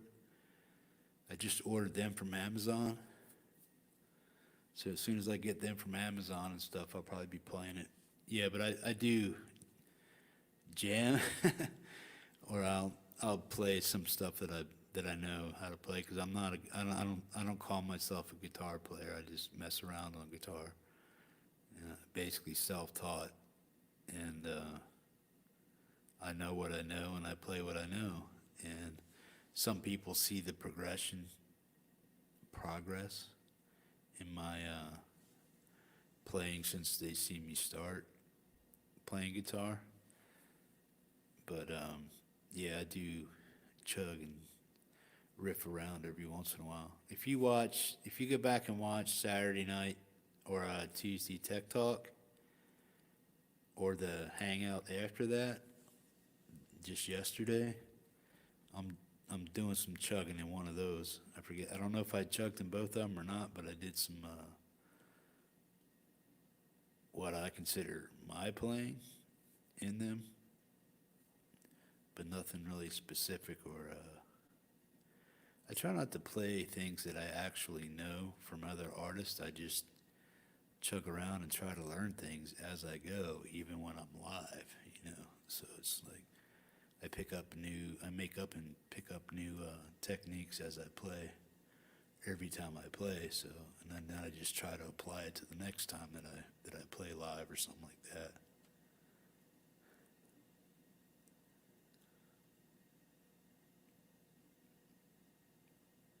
Cool. Appreciate that, Wolverine. I mean, I don't consider myself a guitar player at all, but I just, I know how to. I'm learning how to syncopate my rhythm with different chords and strings in an alternate fashion. I'm trying to learn new chord progressions on the A and E, or the A and E, the A and D, and some of the D and G. So I'm trying to learn some of the stuff within there. And then I play some little riffs that I know from like Black Sabbath or Judas Priest or something like that.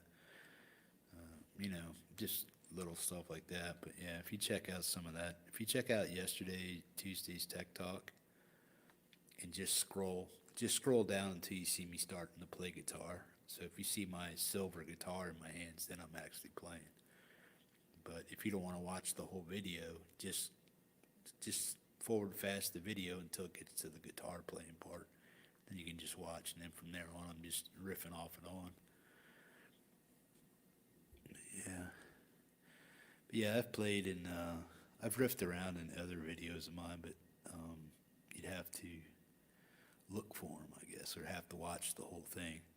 Or just go, like I said, if you see videos or whatever, I might start putting a timestamp on, my guitar parts where it's like, hey, if you want to check out my progress, here's my guitar part, and just put a time stamp on it. You can just go to that. I might start doing that if I play guitar during the video, or something of interest, like if I show somebody's video, like if Vanzini has a playing video he wants people to see, like it's 2-3 minutes long or something like that. If you play guitar and you make a video on YouTube and you put it on YouTube and you want me to show it on here, I'll show it on here. I ain't got no problem with that. Or if you got a video coming up that you want to promote, just throw it out in the chat. I don't care about that stuff, man. Other people get a stick up their ass about promoting other people's channels or promoting other people's stuff on their sites and stuff. I just think it's stupid, man.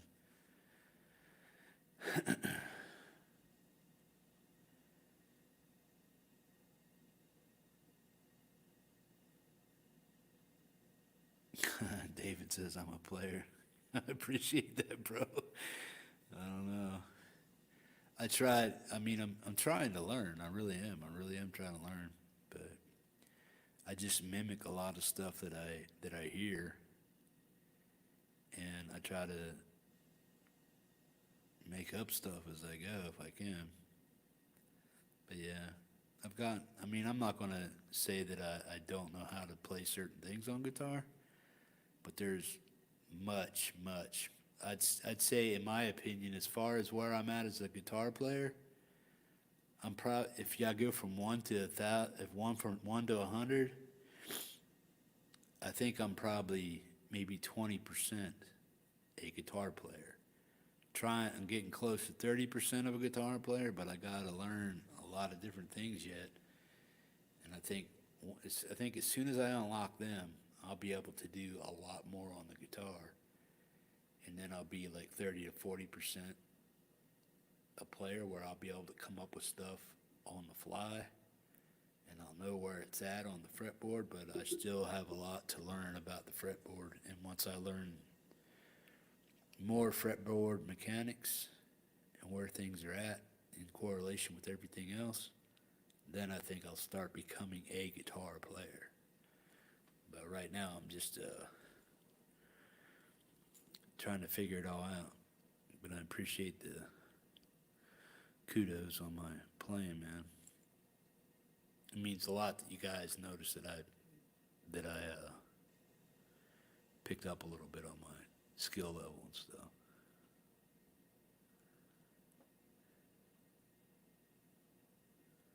Yeah, I watch Shanker too. I've seen a few of his videos. I'm not sure if I'm subscribed or not, but I might be. The rando riffs are fun, yeah. Well, here, let me just do this. I'll save you the time. I'll save you the time of having to watch my video. I'll see if I can pull it up here for you, bro. Come on, huh? Okay, I'll do this.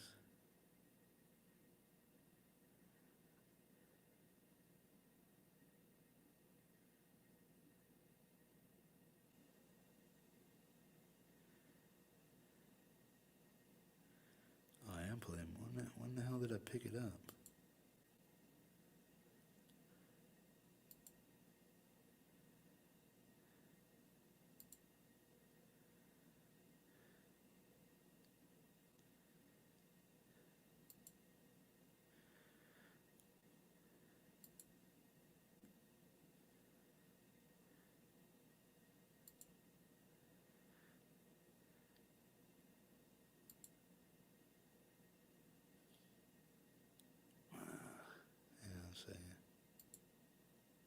As far as I mean, I'm not able to add like. Okay. You know, I'll play you guys a little bit of what I did not that one. I'll play you a little bit of what I did last night, as far as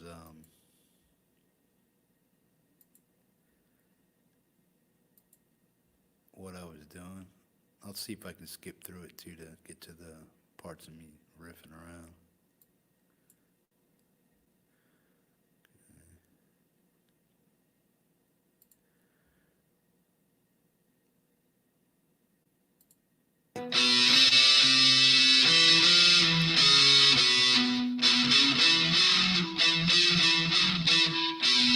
That's not stuff it. Like that, you know, to the song, but I'm trying to get my rhythm gallops down and try to keep my power chords in check and sounding good.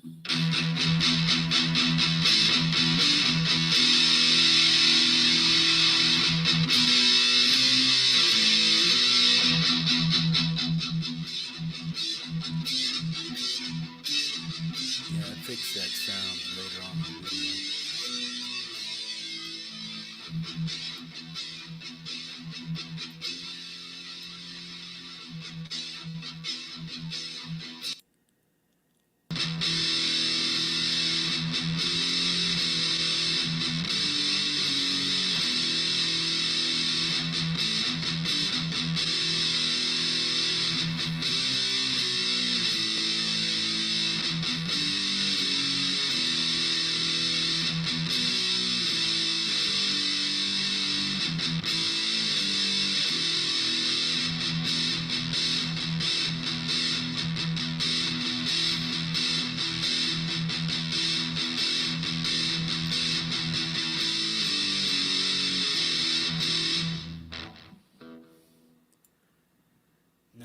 that drowning out and going washy on you also?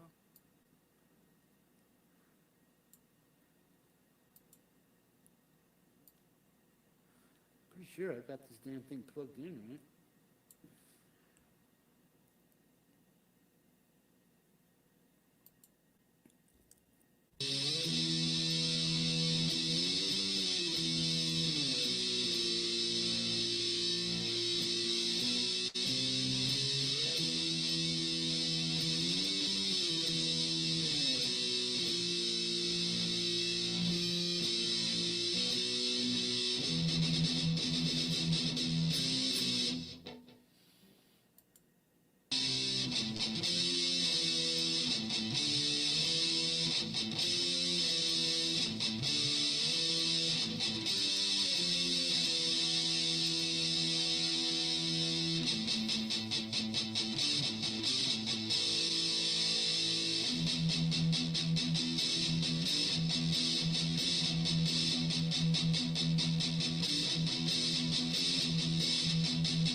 Guys are gonna make me blush.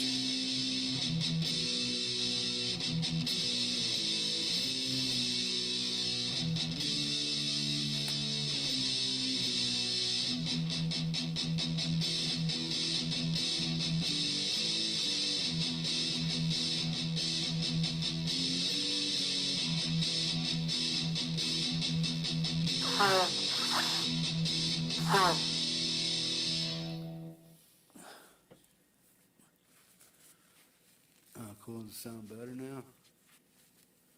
Thanks, Emma. I appreciate it. I try so hard. Sometimes I don't get it. I'm just trying to learn the gallop rhythm and the switching between major and minor, and like maybe do a 5-3-7 and an 8, or a 6-8, 7-5, 3-5, something like that. Mechanics down, and I'm also trying to get these.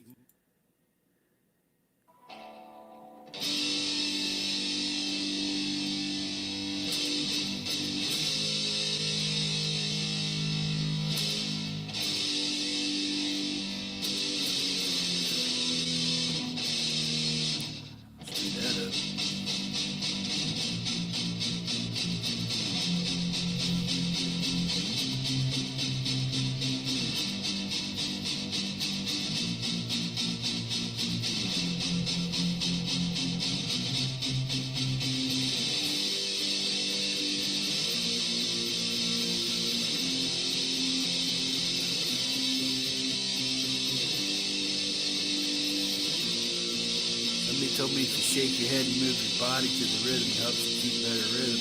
That's what bounces my head around.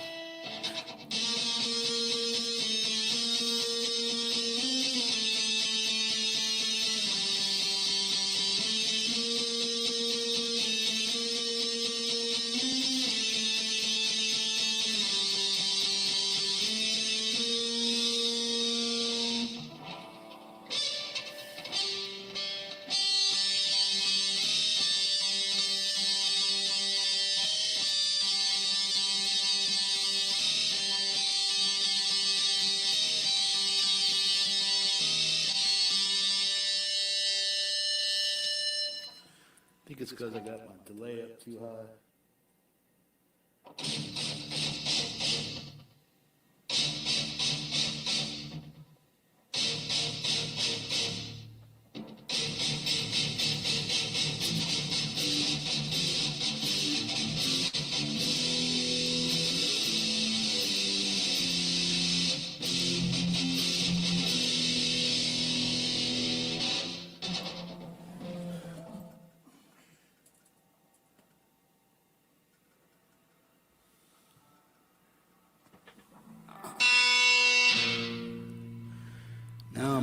6L6.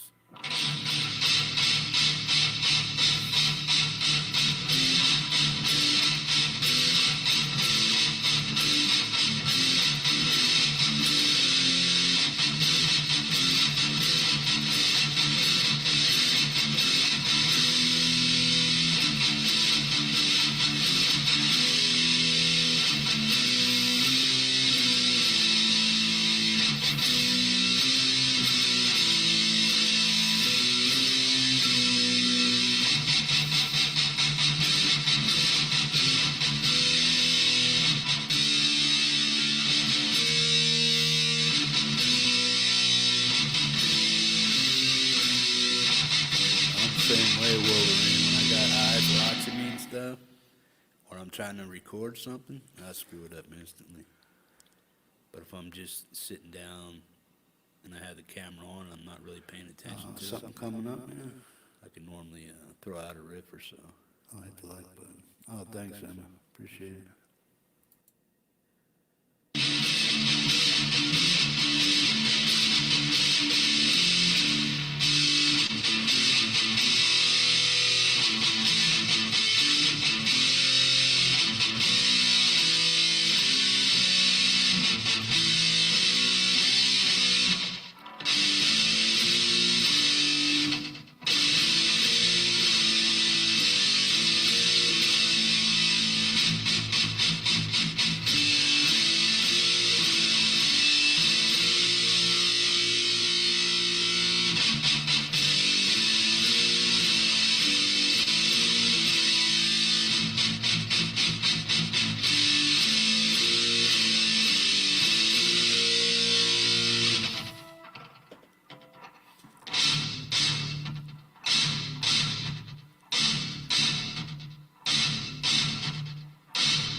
Are you talking about that Jack White pedal dog pound? Is that what you're talking about? Plasma, whatever?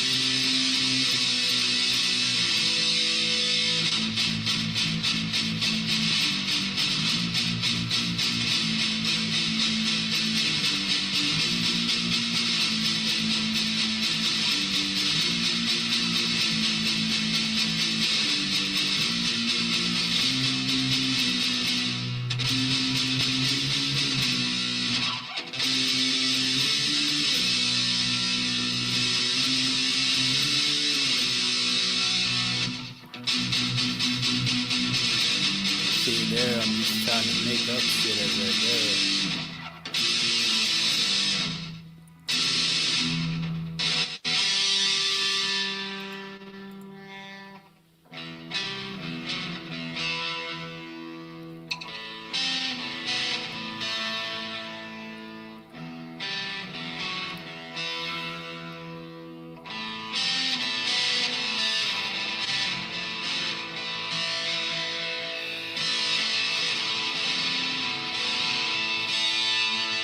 This is something I'm actually working on to develop into a song. But I'm just trying to get all the parts together.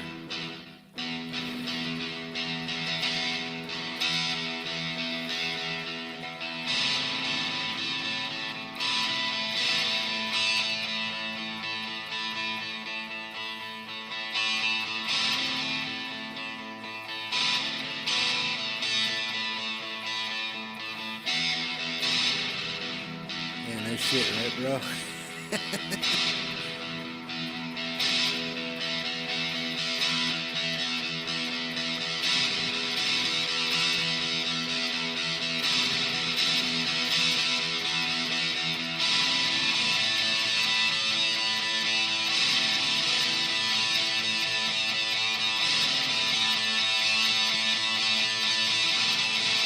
Just Just a microphone, that amp, and an interface. That's it. I'm not using any software at all. It's just direct from the mic into my interface into the PC. That's it.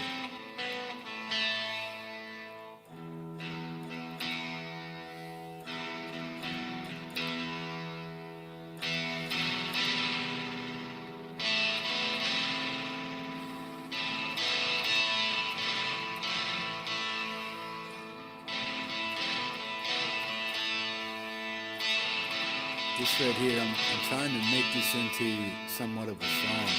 But I gotta figure out all the parts the way I want to do it. And I gotta find the right notes. So I keep adding and subtracting things to it and trying different frets and whatnot just to get it to do it. But it's all single, double note lines.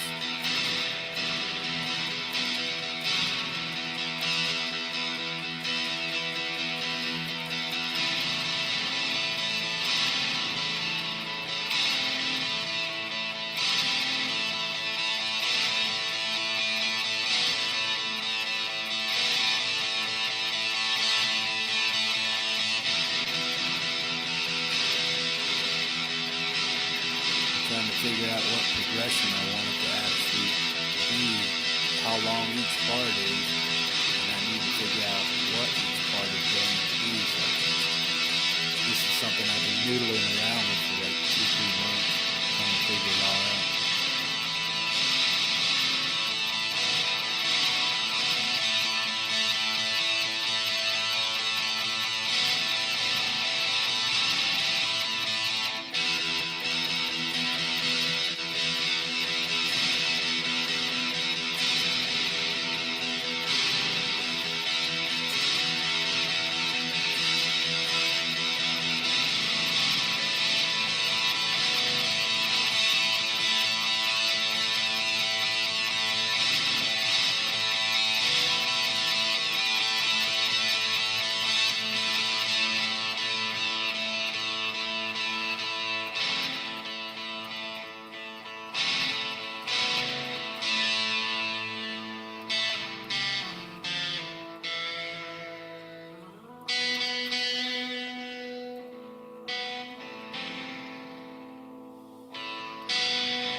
That's pretty much it. Yeah, that was it.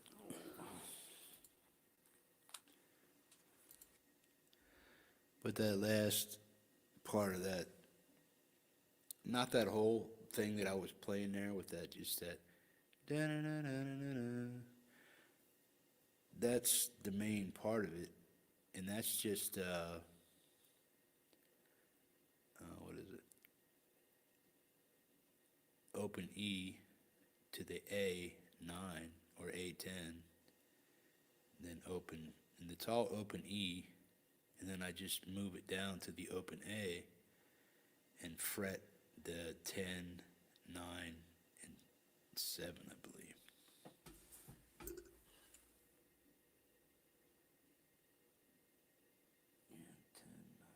Yeah, 10, 9, and 7. And then I just single note play down from 9, 7, 5, 3, 2 on the D string.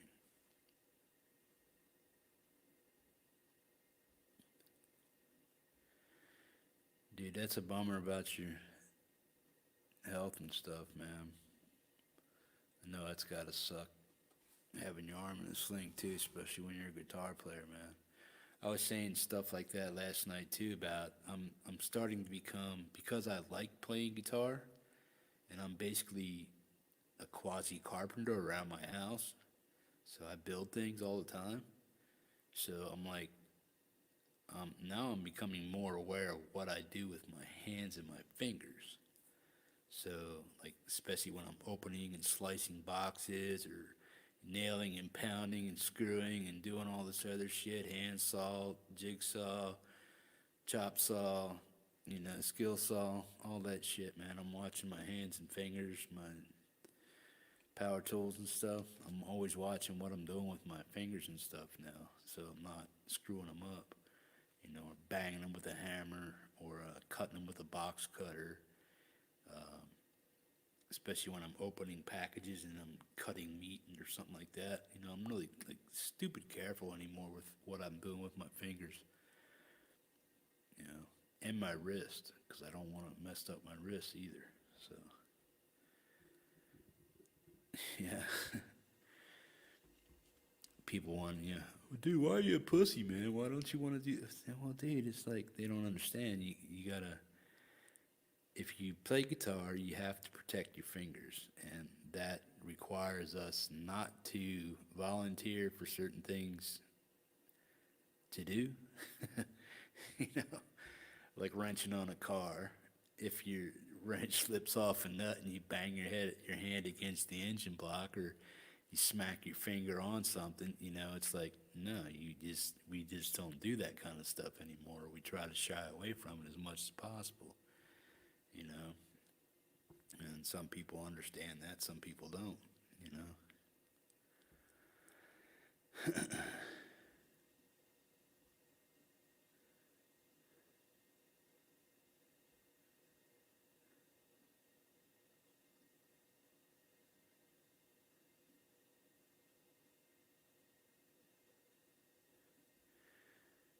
Yeah, stay away from them microwaves, fancy. Don't go into too many convenience stores, dude. Somebody might be heating up a hot dog, and next thing you know, it's like, what the fuck happened to the old dude? Yeah, I feel for you, man. So far, I'm in quasi good health, a little bit overweight. Maybe might develop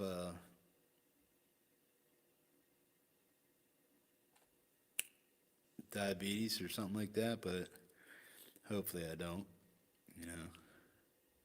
But diabetes runs strong in my family.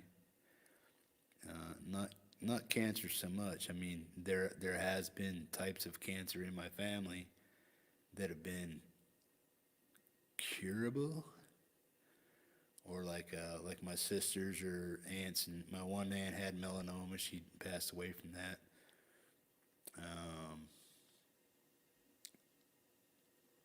And then female problems with the uterus and whatnot, polyps and stuff like that needing to be removed, or hysterectomies because of cancerous lesions on their uterus or something like that. But yeah.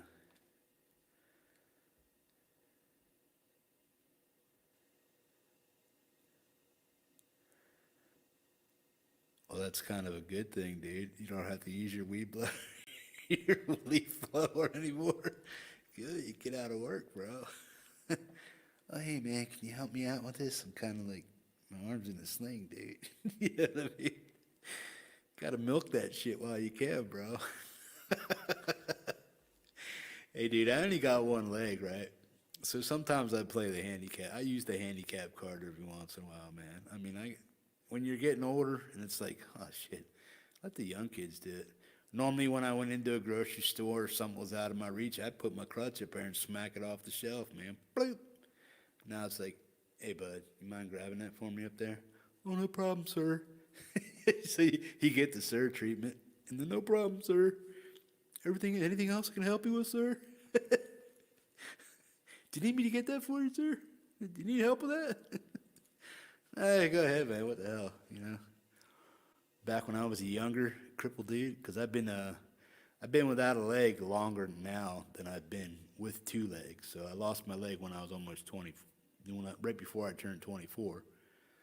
Now I'm 55, so I've been without my leg longer than I've been with 2 legs. But yeah, when I was younger, I did all the shit. You know, I wouldn't let anybody do anything for me, open doors or pick up shit for me or stuff like that, you know, because I was always pretty spry. I still had my basic health, you know, and strength in my legs and arms and wrists and stuff. But now that I'm older and I don't feel like bending down and picking shit up because my bones are getting old and creaky. Hey, dude. Hey, man, you mind grabbing that for me, buddy? Hey, man, can you carry that up to the counter for me? You know, I get like bottled water. I say, yo, man, can you take 2 of them cases of water up to the counter for me? Blah, blah, blah. And then I'll just, whatever. Yeah. But every once in a while, I play the cripple card. Yeah.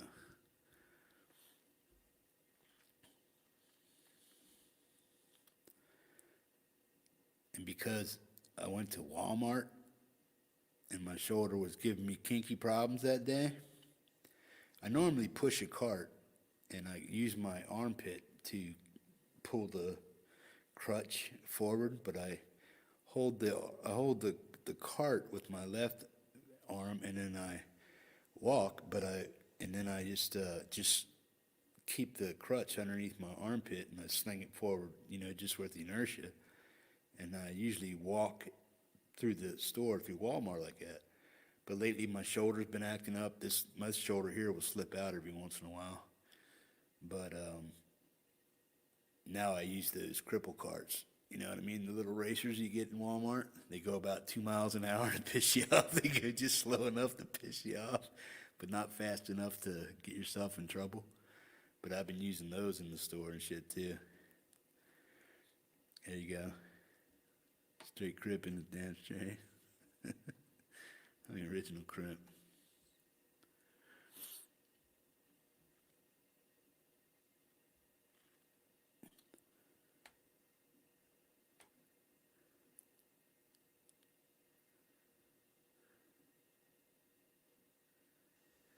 Yeah, that's what you do. You control a lady to do them, bro.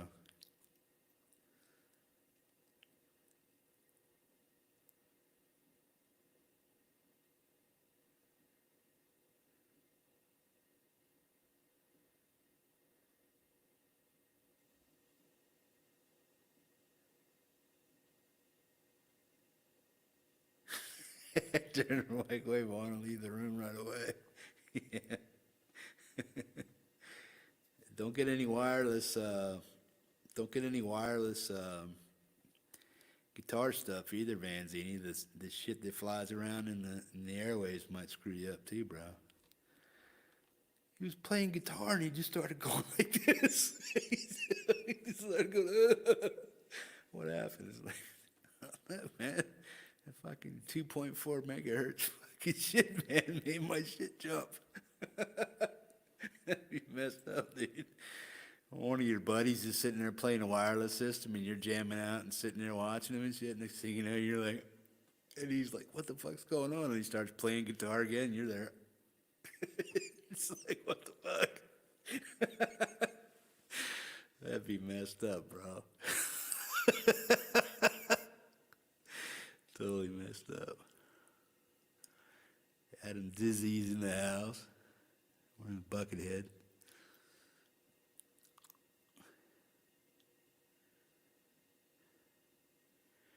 "36 inches of 48 inches of what? Snow or rain?"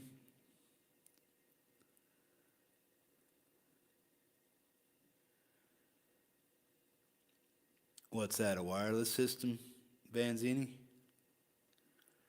Which one? I want to get the... Lewis has the Carvin one that's 4 or 5.4 megahertz or something like that. Or gigahertz, megahertz, whatever one it is, or hertz. And then most of them come in 2.4, something like that. But the Carvin ones are 5.4 or something like that, or 5.2. Work on a totally different band, so there's a lot less interference, especially with active pickups and solid state amps and whatnot.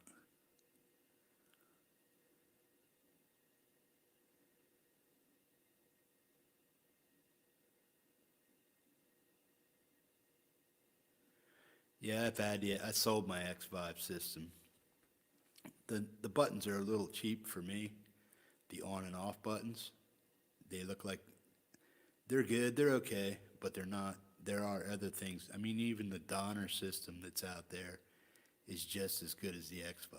The X5 just looks fancy, this and that, but that was probably one of the first and newest wireless jobs like that on the market, the X5. So yeah, I bought that right away, but I sold that on Craigslist. But I've been looking for one again, another one. So I'll probably go with the Carvin one this time. But I went to Carvin's website. You can't call the guys. There's nobody to really call. And they try to do everything through the website. And I went to order the damn thing, and they wanted to charge me a tax for having to ship it to Alaska when I don't have sales tax where I live. There's no sales tax in Alaska for goods at all.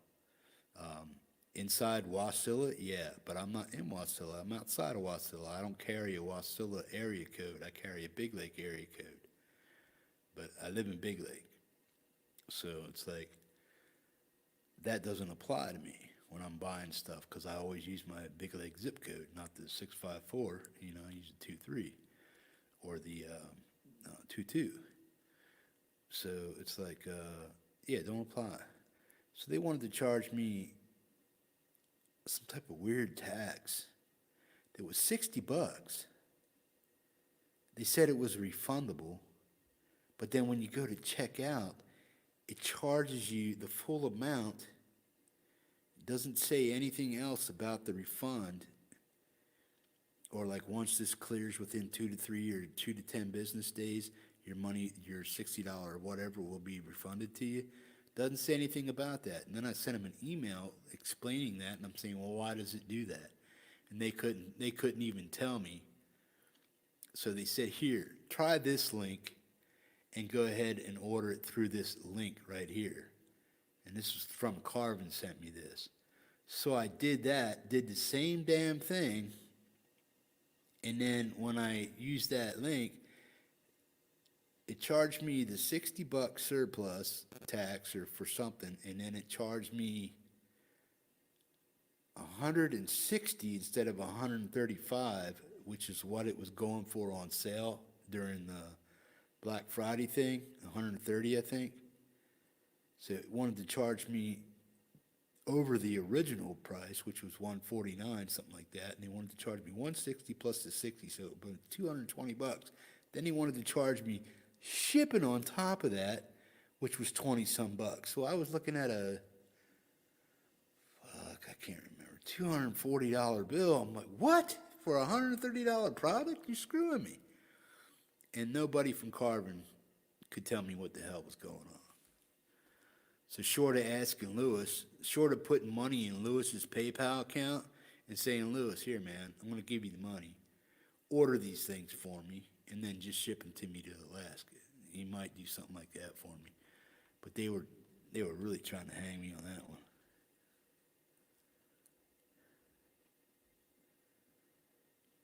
Peace, Joseph. Yeah, take care of yourself, bro. I'll be around somewhere soon. Just keep an eyeball out for me. Appreciate you hanging out, man. Soda, what's up, bro? I didn't see you sneak in, man.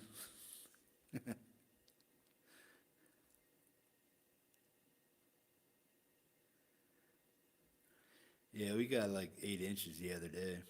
Half of it melted away, though.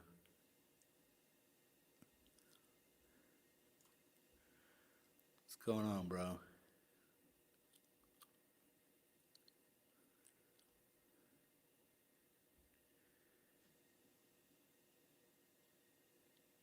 Don't forget to hit the thumbs up on your way out, people. It's always appreciated. Leave a comment too, man. I like comments. Even though people watch and see that there's comments in the chat, as far as, having an active chat, it's cool to see comments down there. And people like to see comments too, knowing that it just shows them that there's more to the people that hang here than just that. It's like, yeah, they talk and they chat too, or the comments and stuff too.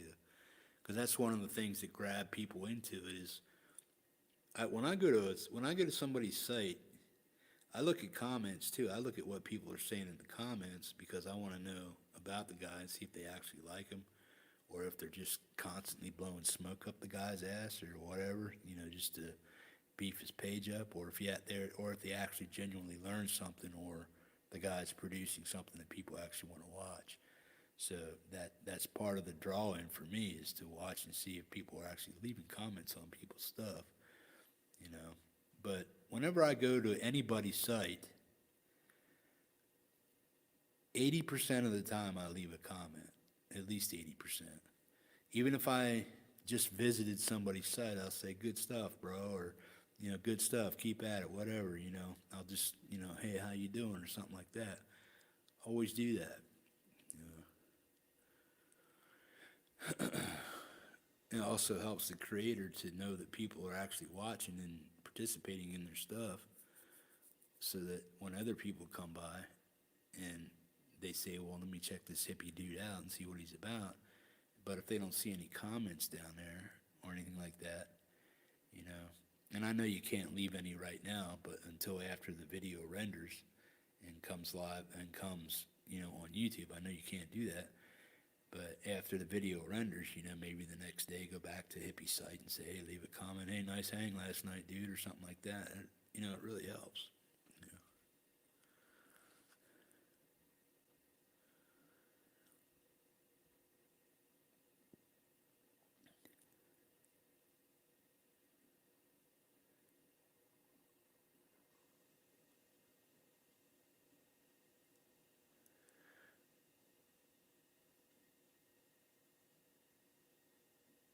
Yeah, Soda needs to start doing his riff of the week again.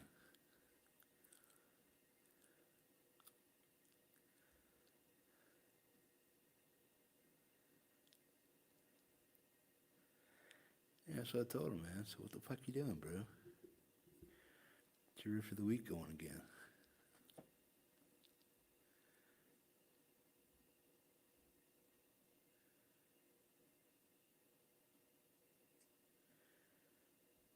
You knew an effing who could play? Effing what? Effing what, man?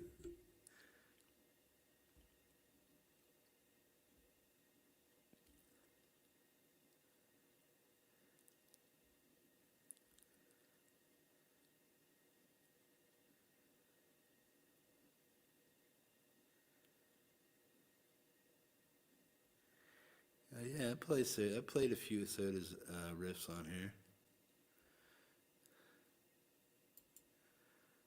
Check it out, see what's going on. I think I did it the other day, didn't I, bro? Was it the other day I did it?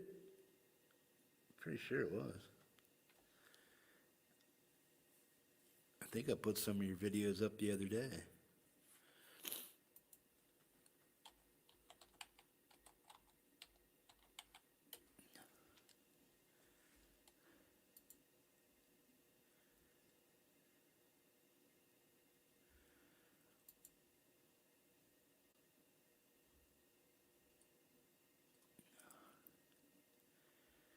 Christ, bro. 3 months ago was the last time you posted a video. What the hell are you doing?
Nice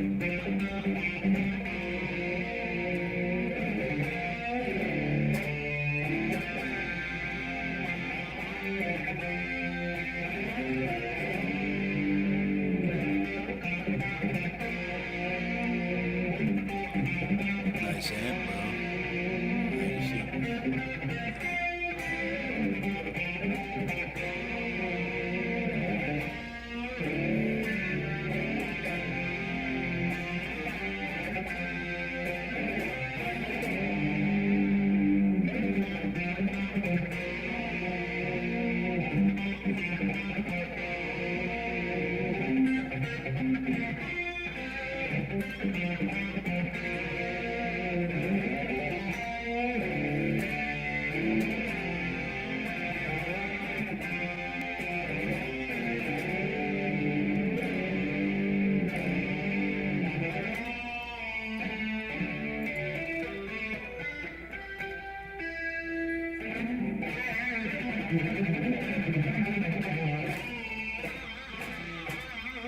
Yeah, these things get about 2.5 inches long, man. It's not even done growing out all the way yet, my mustache.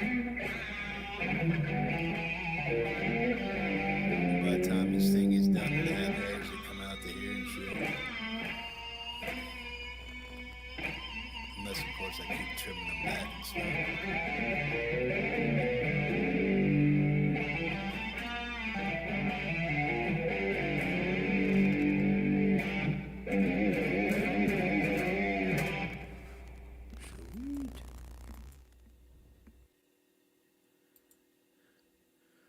Nothing wrong with that, bro.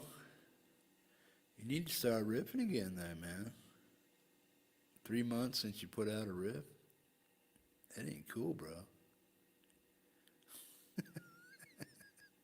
You gotta start riffing again, man.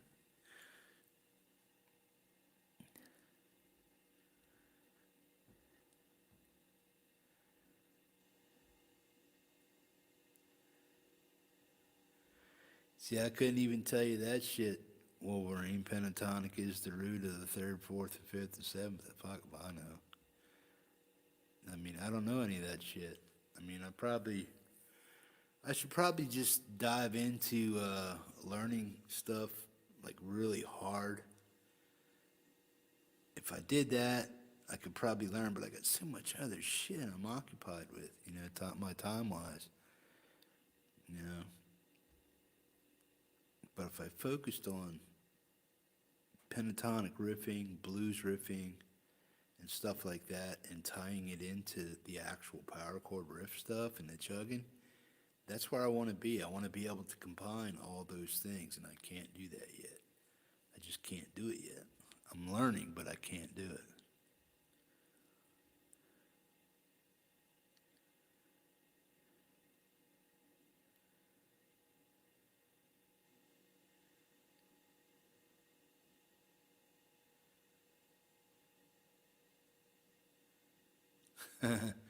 Yeah, I don't know if I could do that, Wolverine. The Dorian stuff.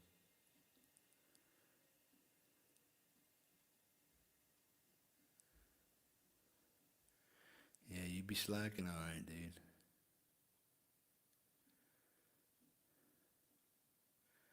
Play the new Dog Paw vid. I think I played it yesterday, but I'll play it again.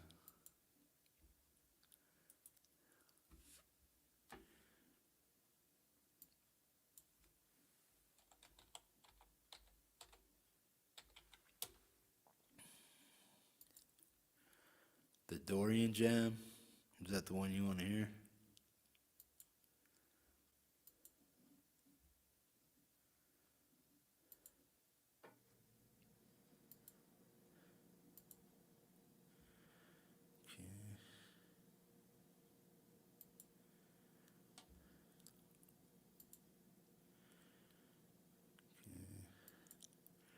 Yeah, I'm gonna have to.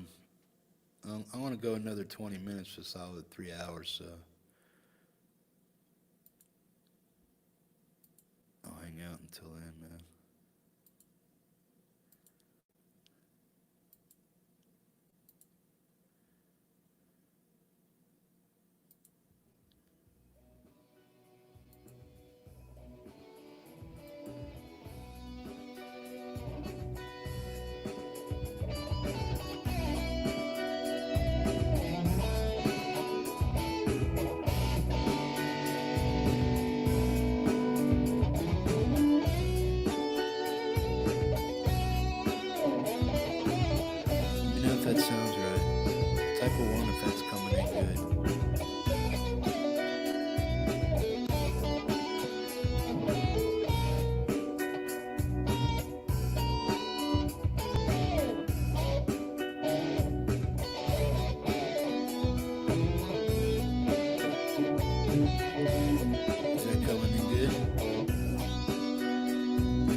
sausage links and over easy eggs.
Come in. Oh.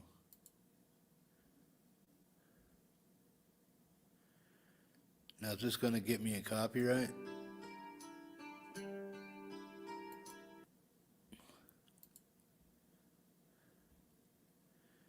Is this a copyrighted song, bro?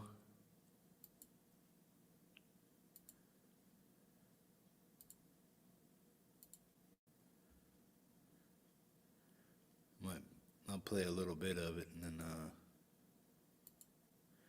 I'll put the link to it down here. There's a link to it if you guys want to check out this song here. Just give me a second.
you guys want to check that out, go to the Dog Paws site, and then all right there's the link for it.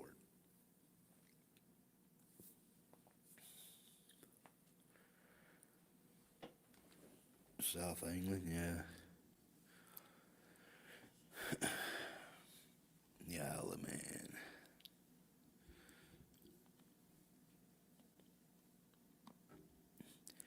Whip guitarist, hey man, how you doing?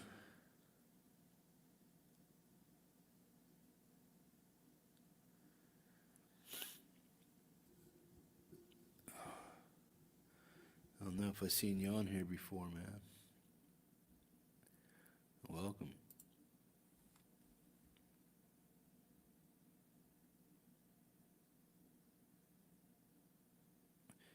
She put up a new video today, bro, I think, about her new studio, but she's been, yeah, she's been tucked away for a couple weeks, man. But I think she put up a new video today about her, studio being finished. So that might have had something to do with her, not being around so much. But if you go over to her site, check it out. I didn't watch it yet today. I'll probably watch it when I get done right here.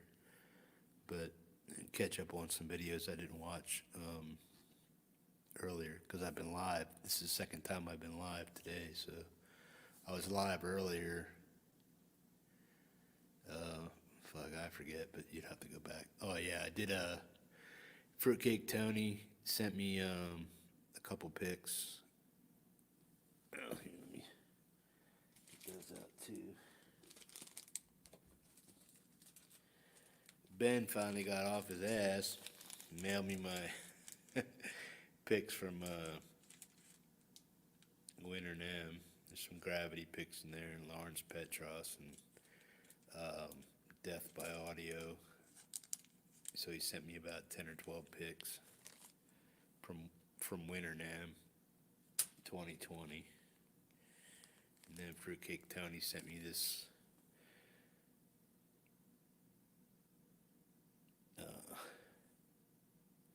Hetfield pic.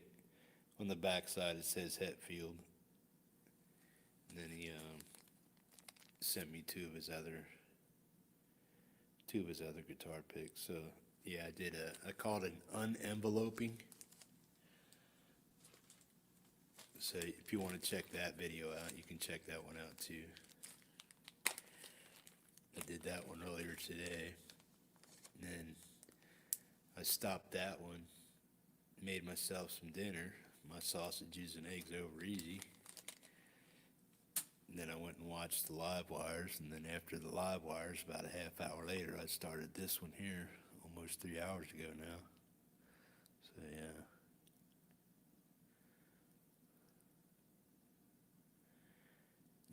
Yeah, I finally got my guitar picks. Well, it's like we were, me, Tom, and Preston Smith were on a live chat with Ben like a week or so ago. And Tom sent Ben enough money in PayPal to send me my damn pics, so he didn't have an excuse then. So it's like, Tom goes, yo man, here, take this money in PayPal and send Hippie his pics. So he did that. And so that was cool. So I got Ben off his ass to send me my pics. Son of a bitch. Yeah.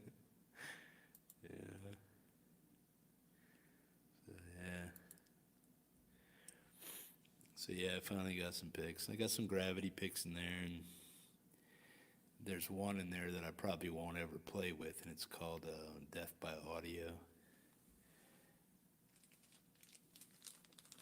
I like that company a lot. They come up with some decent pedals, but I haven't gotten any off of them yet. But if I do get one, there's a pedal called Death by Audio Fuzz War. That's the name of the pedal, so I'll probably buy that one.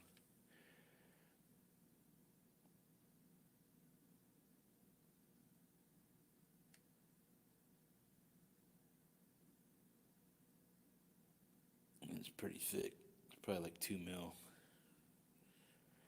There's nothing on the back, so.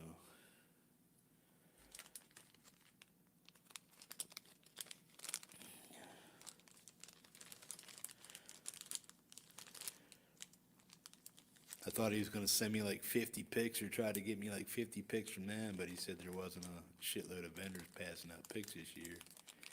So, but that's cool.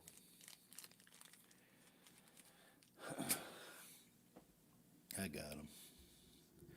And then the Hetfield one that has his signature on the back, or what appears to be his signature, the JH, and then it says 08 on it, so that's from 12 years ago or so.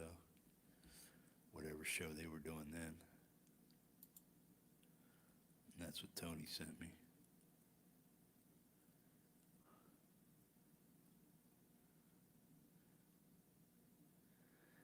Thrash just popped in. What's up, buddy? Got about another 5 minutes, guys. Anything else anybody wants me to pop up here real quick? Video you have up or something new you have going on?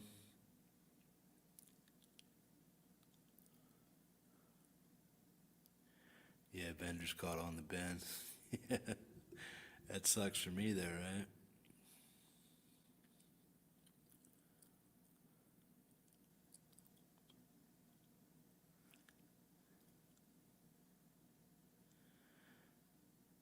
Oh man, I just woke up, man, and put a smile on my face, and that was about it. Went out and shoveled a little bit of snow off my deck and off my porch, and a friend of mine dropped off some groceries for me. Tugged them in the house, put them away. Sat down and made a video this morning about, because when she dropped off my groceries I asked her to pick up for me, I also had those 2 envelopes. One from Tony and one from Ben. So she brought those over, so I figured, well, I'll make a video of the enveloping. So that's what I did. Then, like I said, after that, I made myself something to eat, watched the live wires, and then I came on live around 6:30 my time. I've been sitting here talking to you guys ever since.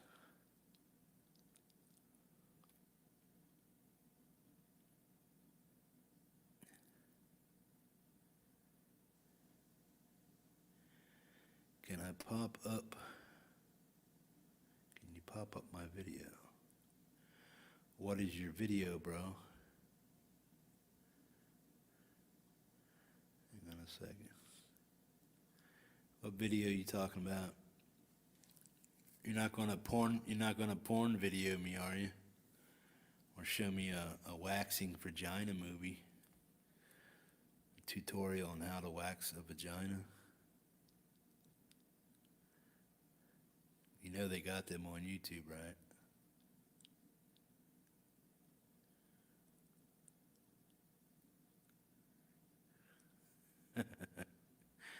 What video is it, bro? I have to go to your page and look at it. What is it?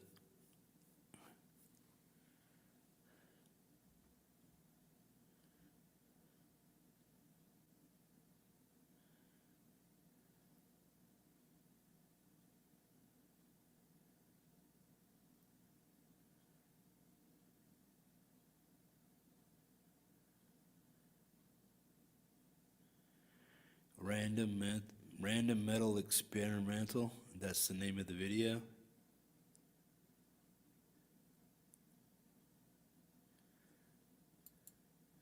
Let me look for it here.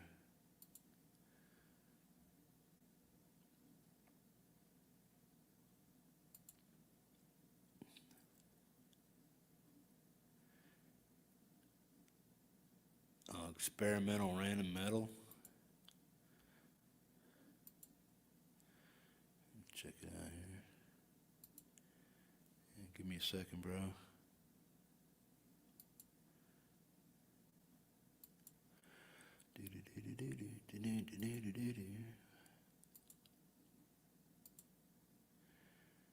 Okay. This comes from Whipped Guitarist.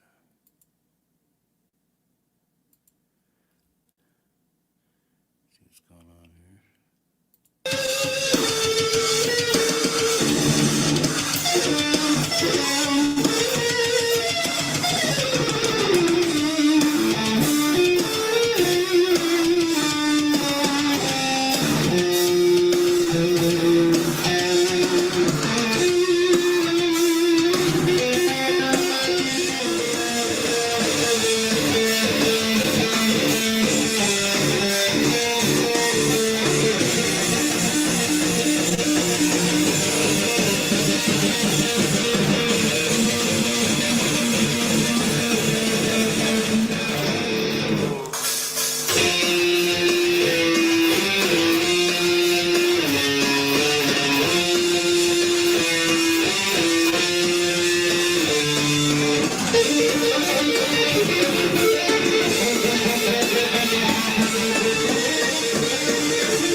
Round cow. Good stuff, bro.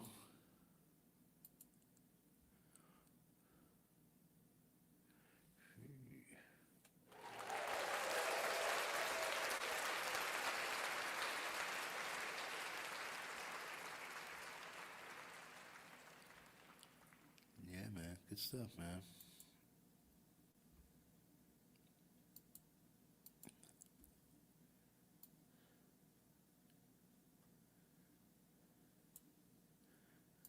Cool.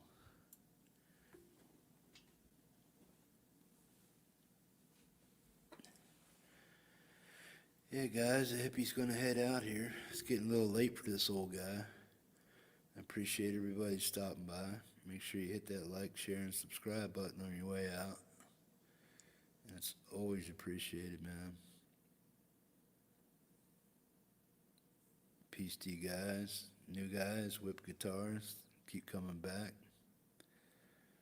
Appreciate you guys stopping by. Vanzini for hanging out. Thrash. Metal Soda, Wolverine. Dogpaw. All you guys, man. I really appreciate you hanging out with me and stuff. I don't know when I'll be back on. Next Tuesday for sure. I might pop in the afternoon, early afternoon sometime this week, so keep an eye out for me and stuff. If you want to, turn that little bell on for me and stuff, because working and being on and off, on and off, on and off, I don't know when I'm going to pop on. So if you have that bell and I decide to go live, at least you'll know I'm up if you want to come and partake of the chats and whatnot. All right, man. So we will catch you guys later, man. Peace, people. Thanks for hanging out. I appreciate it.